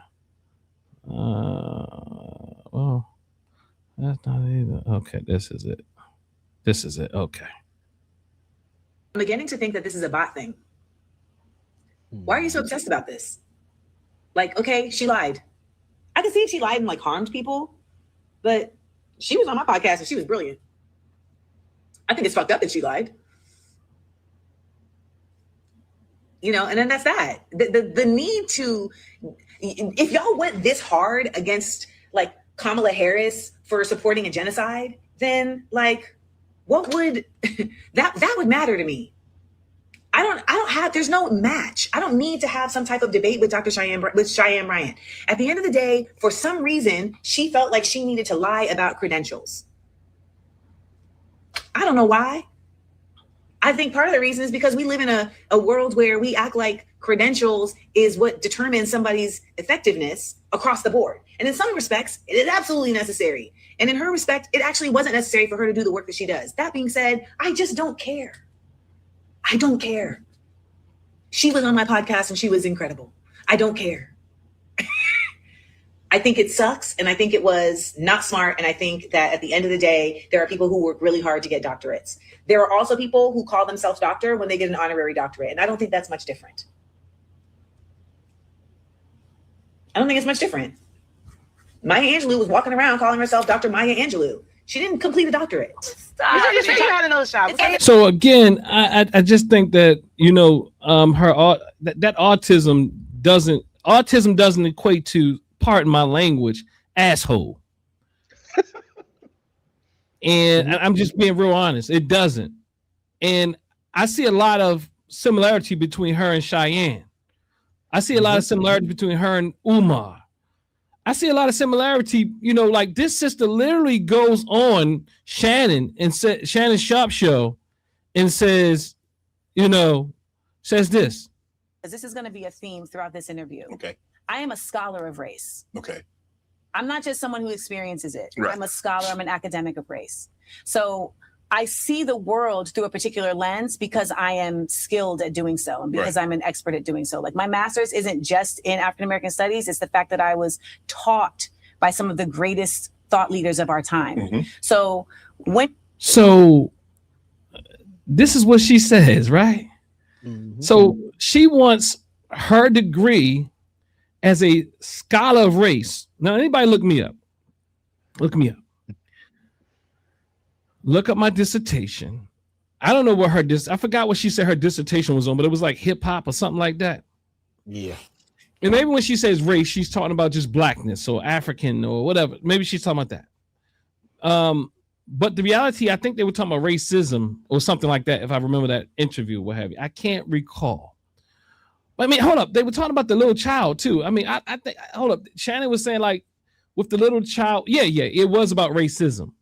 And Shannon was pushing back. Well, Shannon was doing some stuff that, that she was checking them on. Let me just keep that 100. But the reality is that doesn't mean that his question wasn't relevant. And it doesn't mean that you couldn't educate him on it. You know what I mean? Just the fact that you can't even be questioned. That's very, that sounds like very tradey. Let me just say tradey. That seems very tradey. Typically, what you see with people with autism is that they literally don't get caught all up in that type of thing. They just tell you the facts again. she didn't give no facts. She just said, believe me. Like that wasn't like from a lot of autistic people, they're like, hold up, that might make sense. If you can literally can make some sense for a lot of people on the spectrum, they can think about it again. I'm just being real honest. Like people are like neurodivergent who see things in these very literal and black and white and type of ways and kind of like no, if you made sense, you can change. Like it might not be about the feelings all the time. It might be more about that's a literal fact, Shannon. And Shannon did state a literal fact. And sometimes that is what the coldness comes out. It's not that you're an asshole, excuse my language. But see, that's what I'm saying. So her being an a-hole is different than what we see on the spectrum, perhaps. See, people on the spectrum often are seen as a-holes because they're just telling you the truth. That's different. That's very different. No, she's gaslighting and she's credentialing here. She's telling you, look, hold up, little boy. Let me show you how great I am with my degree. I am a scholar, but she ain't tell you the facts. She just told you why you're supposed to listen to her. She told you why you're supposed to listen to her. She didn't give you any data. She did not articulate why as a scholar. She just told you she is a scholar. There's a brother here in Baltimore who's been taking pot shots at me. He probably pop shots at me. He might be listening to this because he does. And all he can tell you about is how great he is. He's been taking pop shots at me with his honorary doctorate, talking about, these people with real doctorate. Like he been taking, like I can't see him. So when I call him out, he get a little ruffled. But the reality is this. He doesn't tell you anything. He just tell you how many books he read. I read 2,000 books a year, 100 books a year over the last 20 years. So you're supposed to listen to me. I said, well, tell me what you read first. I don't look like it's not about what you read or what degree you got. Show me that you got the goddamn thing. Let me hear your analysis. I'm not that people, a lot of us get really caught up into the idea that a person read books. See, because these people know with these personality traits that people are in awe with the fact that you said you read so many books. And they literally believe you. They know that we believe some foolishness at times. Cat Williams said he read how many books? See, the industry is full of them. Some of your greatest thespians, Terrence Howard. I don't know how many people I had to tell them that Terrence Howard is all out his goddamn mind. But see, again, we're very gullible, and see, because we've been hurt by the society. As a scholar of racism, myself, and trauma, because we've been hurt so bad by the society, we will look for anything that like we're counter everything to a degree.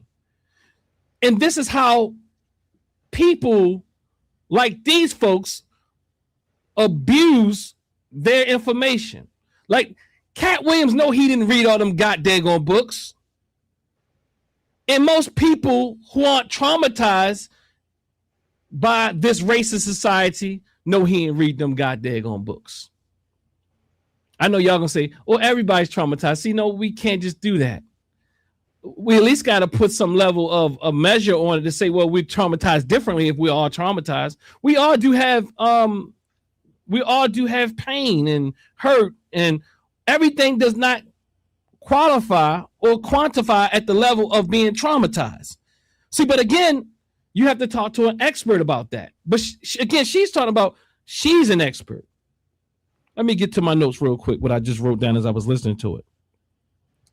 She says she has a master's degree. She says that from the greatest thought leaders in the world have taught her. See, again, not all people with these traits literally show up and don't have a degree. A lot of them go to these institutions to validate them. See, again, that doesn't mean that, like for example, people keep talking about Umar really has a degree. He does. But it doesn't mean he could have all 6 of them. But what was the driving factor for him to get those degrees? See, these people with these type of personalities seek out anything to validate them. Some people do the hard route and some people make it up, like Cheyenne. I'm assuming she made some of it up. And they all tend to find these Christian heritage type of institutions, and they get these honorary doctorates and all. And craziness is that they never get enough for a lot of them. So that's different. They're on the spectrum too. Some of them are smarter than others. That guy Richie, I'm sorry, y'all are still listening to him. I'm not saying he doesn't put out some halfway decent information, but the brother got 15 degrees, bro. He got 15, 16 degrees. Now, like, okay, like who in their mind? He's a JD. He's a some type of neurological scientist or something. I don't know. I might be getting him wrong. He's going to medical school now. He's this brother said he got 15, 16 degrees. See, that's when your level of grandiosity has no limit. Where you become so smart that you dumb. It's like polite. It's like it's these traits that they speak about, and she spoke about. They have you more confident, so confident that you're dumb. You're so confident when you got these traits that people call narcissistic. You're so confident that you don't think that you'll get caught. You think that you will beat the system. Again, she's not trying to destroy the system. She's trying to abuse the system. I'm talking about Cheyenne. She's trying to abuse the system. So again, let me close out with these notes real quick. She says she's an expert on race. She speaks about why does people care about Cheyenne, this one person. Cheyenne is just one example of many of these people that we need to call out. She's one example, and she will cause harm. She will cause harm. She even said it herself that she has due to her narcissistic traits. Umar will and has caused harm. But I got brothers on my page, legends, Baltimore legends, telling me, and I got people saying they got PhDs and PsyDs and all these other Ds that aren't, I don't know if they really have them.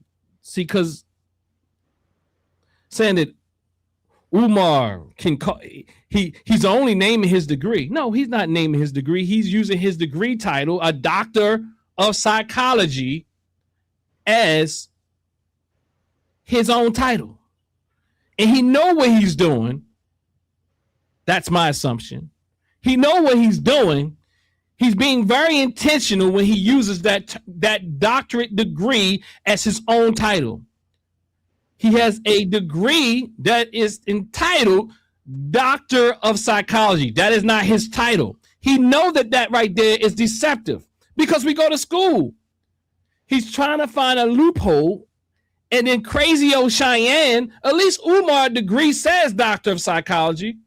If Cheyenne has a degree, let's say if she has a degree, at best it says Doctor of Education. So why is she going around calling herself a Doctor of Psychology? It's at best it says Doctor of Education in Counseling Psychology. Now she's going around saying she's a Doctor of Psychology because she studied a fraud named Umar. That's just an assumption, a strong assumption, a social conceptualization. She studied him and said, "Oh, she know he's a fraud." So she said, "Oh, he figured it out. He calls himself a Doctor of Psychology, but she's not even down enough to understand that he literally has a degree that says Doctor of Psychology, although that's the title and the name of his degree, not the title he's supposed to be wearing. But he realizes that he's not a psychologist. He's not a licensee. So he uses, he flexes and twists and he leverages his degree as his own title. And she's doing it. The more I look at it, I don't think Cheyenne has a degree at all. I could be wrong. Because the more I look at her, the more I realize she is totally making a lot of mistakes. But again, that could be her confidence factor. Cuz come back. Yeah. I would give maybe I'll give an analogy to try to, get this idea across. Because I call it gamesmanship, verbal gamesmanship. I'm like, and I guess to some extent, like if it were a different field, maybe people would get it, or maybe it would resonate differently. But I'm like, if a person walks into the room and they say, "I am an attorney," I think most people know what that means. But if a person walks into the room and say, "I am a lawyer," I'm not too sure if people understand the difference between those two. If that person says, "I have a law degree, I have studied the law extensively, I am a legal scholar," all of those are saying completely different things. Only one of those statements is a statement that would mean you should consider employing that person for your legal pursuits. And that's the one that is, "I am an attorney." If they say "I am an attorney," that means they completed law school. It means that they can legitimately call themselves a lawyer, but lawyer is very generic. It means that they completed law school, they sat for the bar exam, they passed the bar exam, they were given the go-ahead from all state licensure authorities that they can actually represent people in court. All those others do not say that.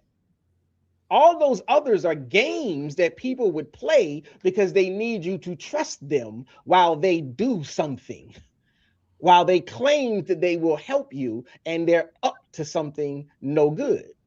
And so I'm like, that's the same thing that Cheyenne is doing with the gamesmanship that you were pointing out. The only, again, when you avoid licensure, but you want to claim that you're working in this field. See, it's harder to do in some fields because other fields have other terminologies where once you make the statement, by definition, it's this or it's that. And so I'm just saying, again, if someone introduces themselves as an attorney, but aside from that, they only completed law school when they never passed the bar. That's a misstatement. That is an ethics violation. That is a deliberate reach for that which is more authoritative than they actually deserve. And they chose that word to imply a full verified pathway that they have pursued because they want more credibility. They need more credibility to pull off whatever it is that they're trying to pull off. And that's the game. That's the whole entire game right there. And that is what that not only is that what Cheyenne has been doing, that is what Amanda is co-signing. And she's co-signing it after she builds her own case for, that's not what I'm about. See, I went and I did the work. I got my degree. And I got my degree at this school. And I got my degree with these professors. Well, if you hold that status so dear as to command the authority from that position, why you throw it under the bus for? Is that your homie, your homegirl? Or you really just trying to flex because you just mad that people paying more attention to somebody else than you? But that's all I got for now.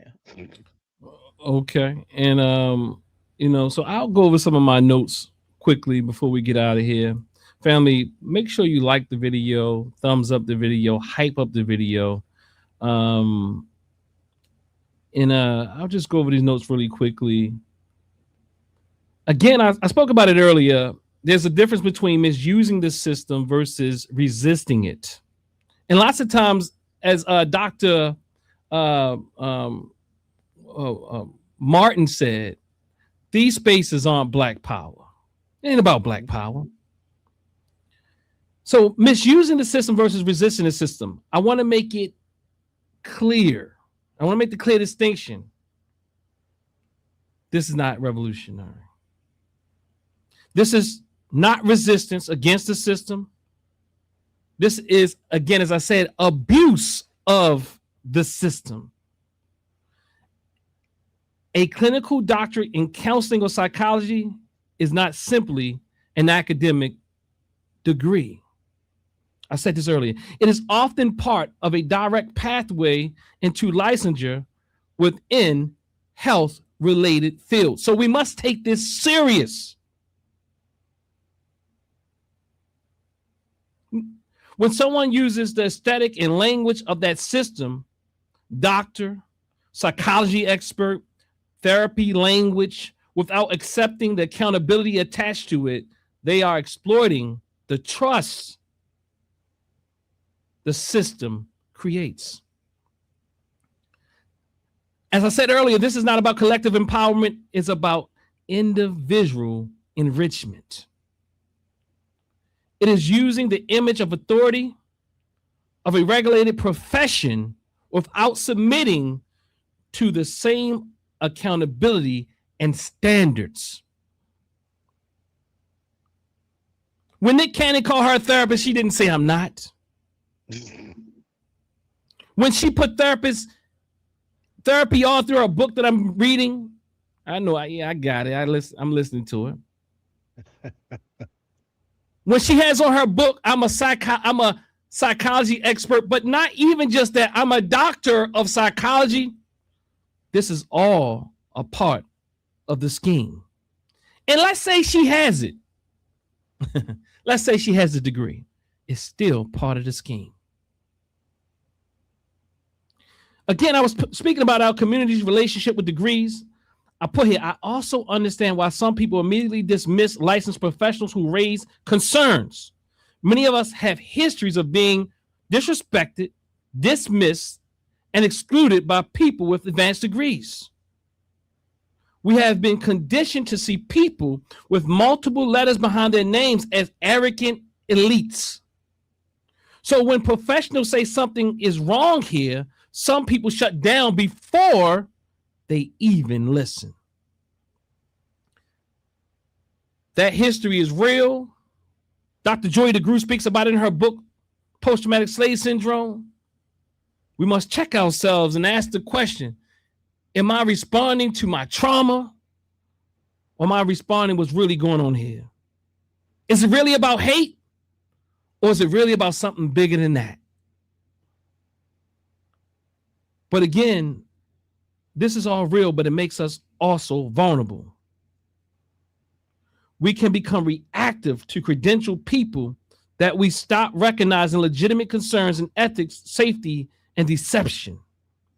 Would you be so easy to say she doesn't need a degree, as Amanda said, and the work that she was doing, if this was something medical? Maybe so, because in our community, a lot of trauma has us doing a lot of things besides that which is scientifically substantiated. Amanda Seals specifically. Amanda has publicly demanded respect for her academic background and expertise in her own field. She understands what this means to say. She said, I studied this. I did this work. Respect my expertise. My point tonight is simple. Give that same respect to clinically trained and licensed professionals, Amanda. When people who actually live under ethics codes, licensing boards, legal standards, and clinical accountability raise concerns, dismissing them becomes a problem.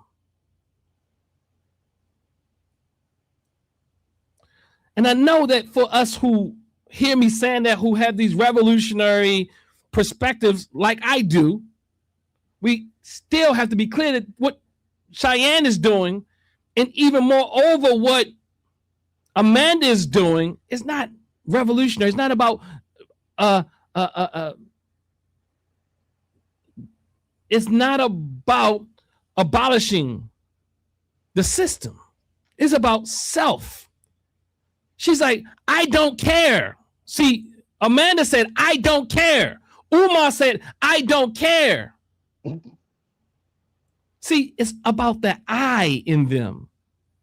It's about the I. They can care too. It's about you when they say stuff like that. She says, we're talking about one person.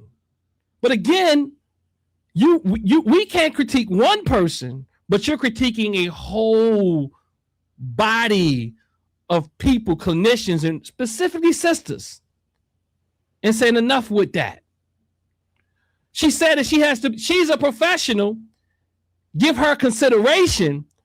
But I asked Amanda the question, has she given consideration to the multitude of sisters who have doctoral or master level degrees who practice in the field of psychology, counseling, social work, and a clinical level? Has she given them that same respect?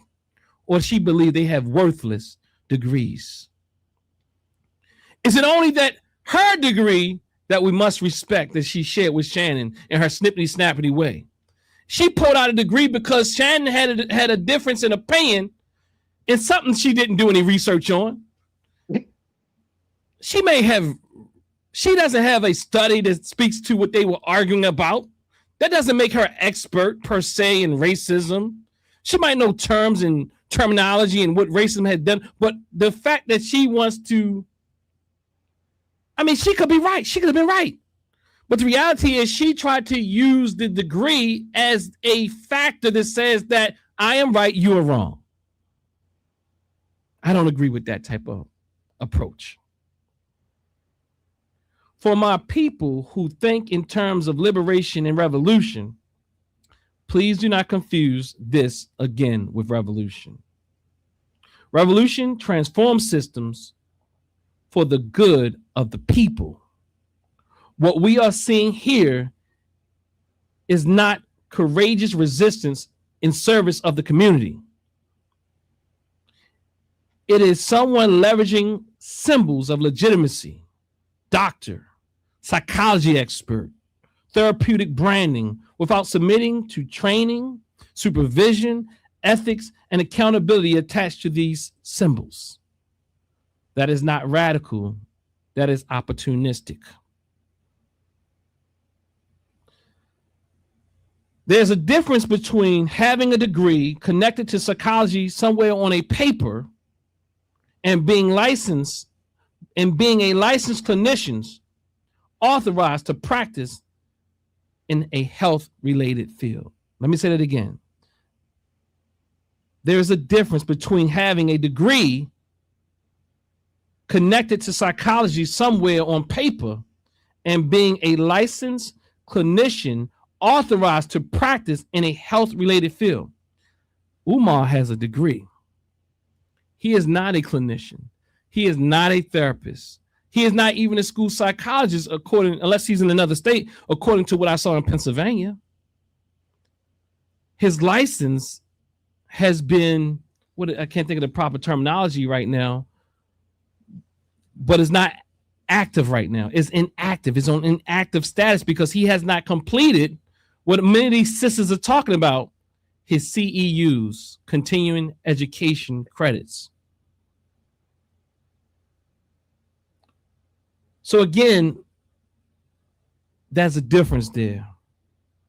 When licensed professionals raise concerns, we are not hating. I'm saying more specifically, my sisters are not hating. I'm not saying some aren't hating to some degree, but I even understand why someone will be upset if they work their tail off and you come up there and plant in their face. They might be upset. They are not jealous. You might find some that are jealous, but we cannot minimize it to total jealousy. I would say that's a small percentage. They are not threatened by this person's popularity. Now, everybody wants to be a superstar. I know we think that everybody wants to be a superstar.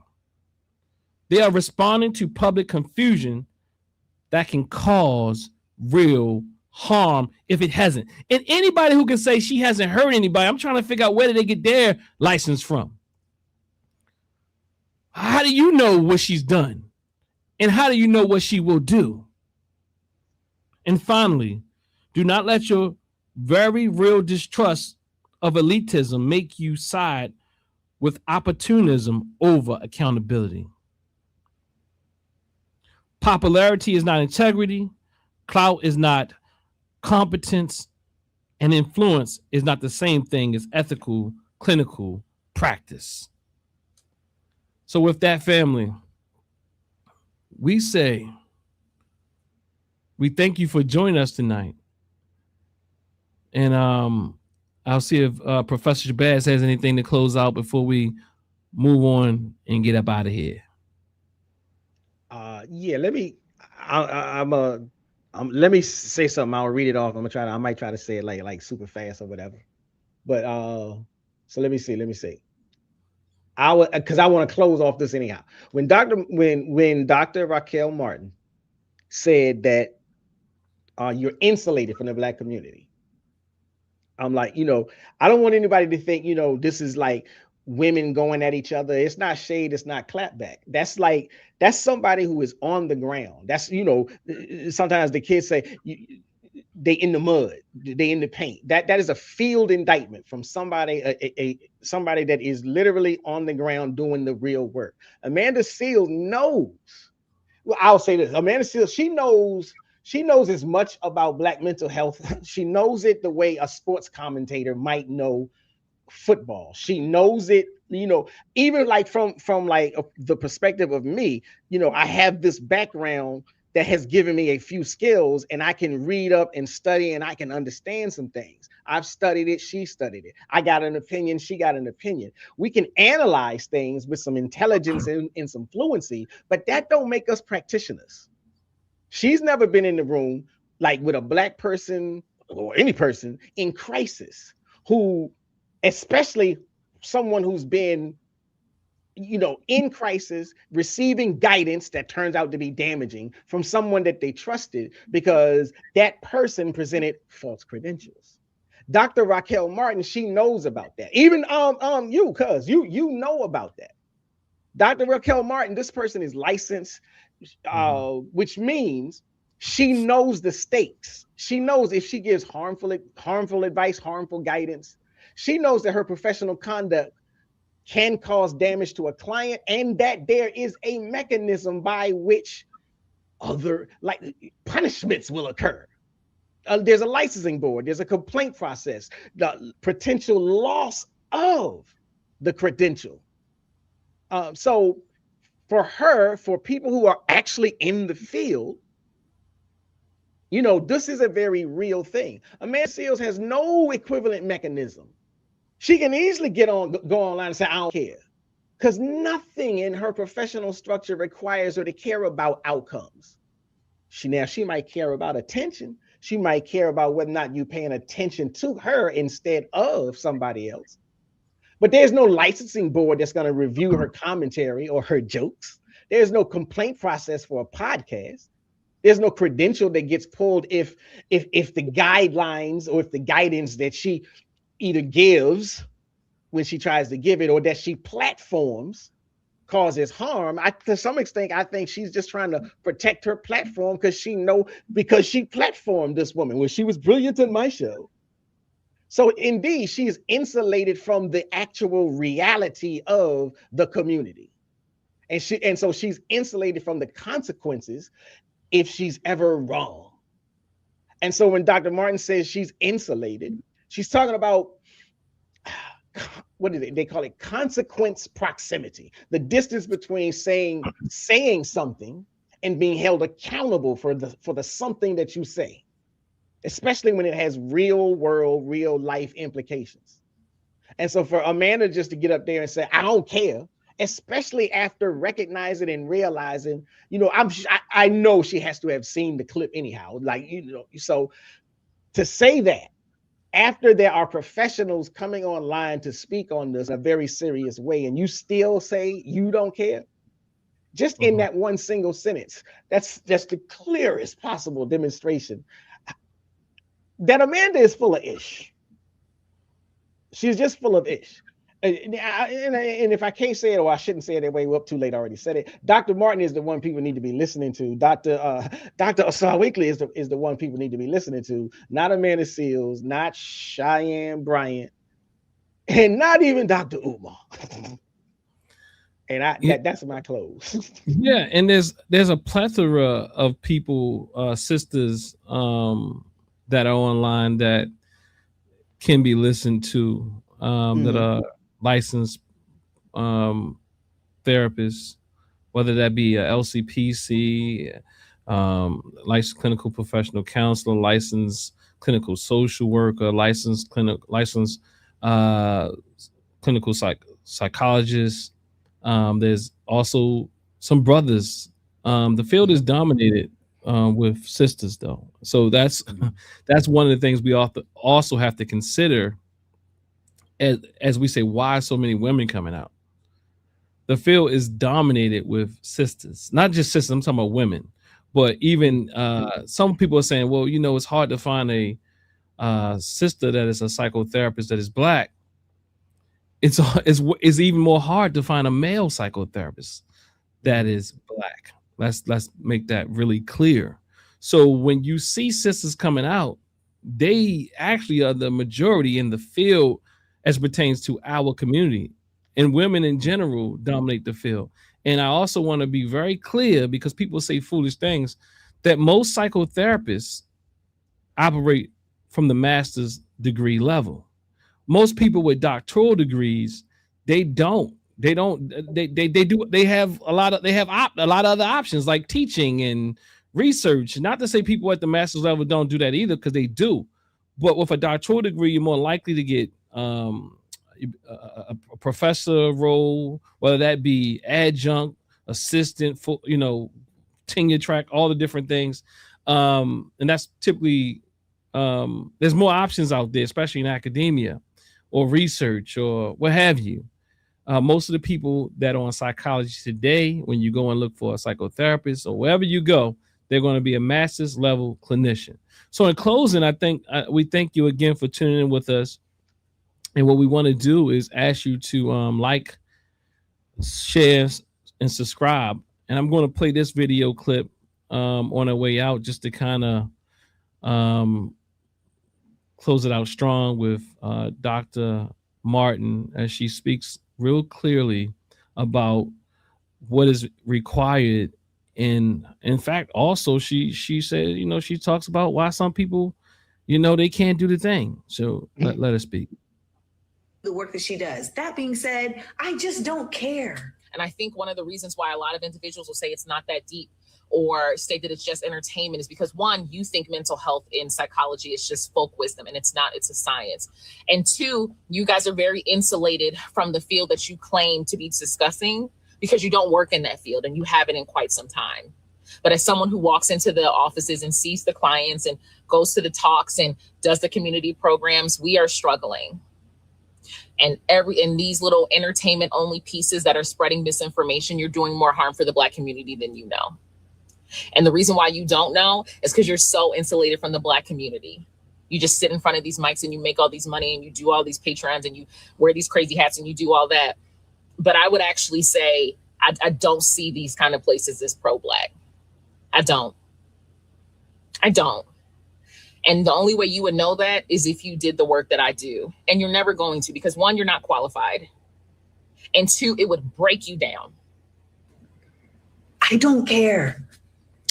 And family, with that, I think that's a great closing. And I agree. Be careful where you get your information at. Even those who are calling her out, Cheyenne, especially on these platforms, getting clicks and views, those who tell the story the best, they are full of misinformation. Make sure you talk to some real trained clinicians because the nuance is so complex. These people are saying all types of bad information out their mouths. I'm saying everything from the institution to all the complexities that is very difficult for people in the field to even know. I'm a counselor, educator. I've been trained in educating people about these things. And this is just a tip of the iceberg. It's a complex field that most of us don't really know anything. A lot of us don't know anything about. In fact, before this happened, most of us didn't know that psychologists wasn't the only people practicing psychotherapy. And psychologists, you have to have a doctorate degree and take licensing at that level. But again, family, we're going to say thanks for joining us. Like, share, subscribe, hype. You know what I mean? Make sure you get good information. Send the people over here. Send the people over to these other licensed clinical professionals or, just people with sane minds. That's kind of hard to figure out, but you know what I mean. Vet everybody, including me. Peace and power. When you claim you're African, you're going to get your mind back. If a generalized Black woman is doing this and doing this, that is that is irresponsible. No, when you claim you're African, you're going to get your mind back. Showing me, Black and proud. Claim you're African, black and proud. I think that if when you claim you're African, you're going to get your mind back. a page, what is the status of people who have FDA? When you claim you're African, you're going to get your mind back. That's why I was laughing because I am claim you're African. I'm not saying the framework doesn't do a thing, but become a part of it. We've been embrace forward to Black men become a part of it. Being in control. We become a part of it. Only embrace it. And those to me one of the best stories I've ever heard. Embrace it. When you claim you're African, you're going to get your mind back. Mental growth takes place. You can misled by leadership, for instance, that thinking you can consume. When you claim you're African, you're going to get your mind back. Black and I'm proud. Claim you're African. Black and I'm proud. I'm telling you,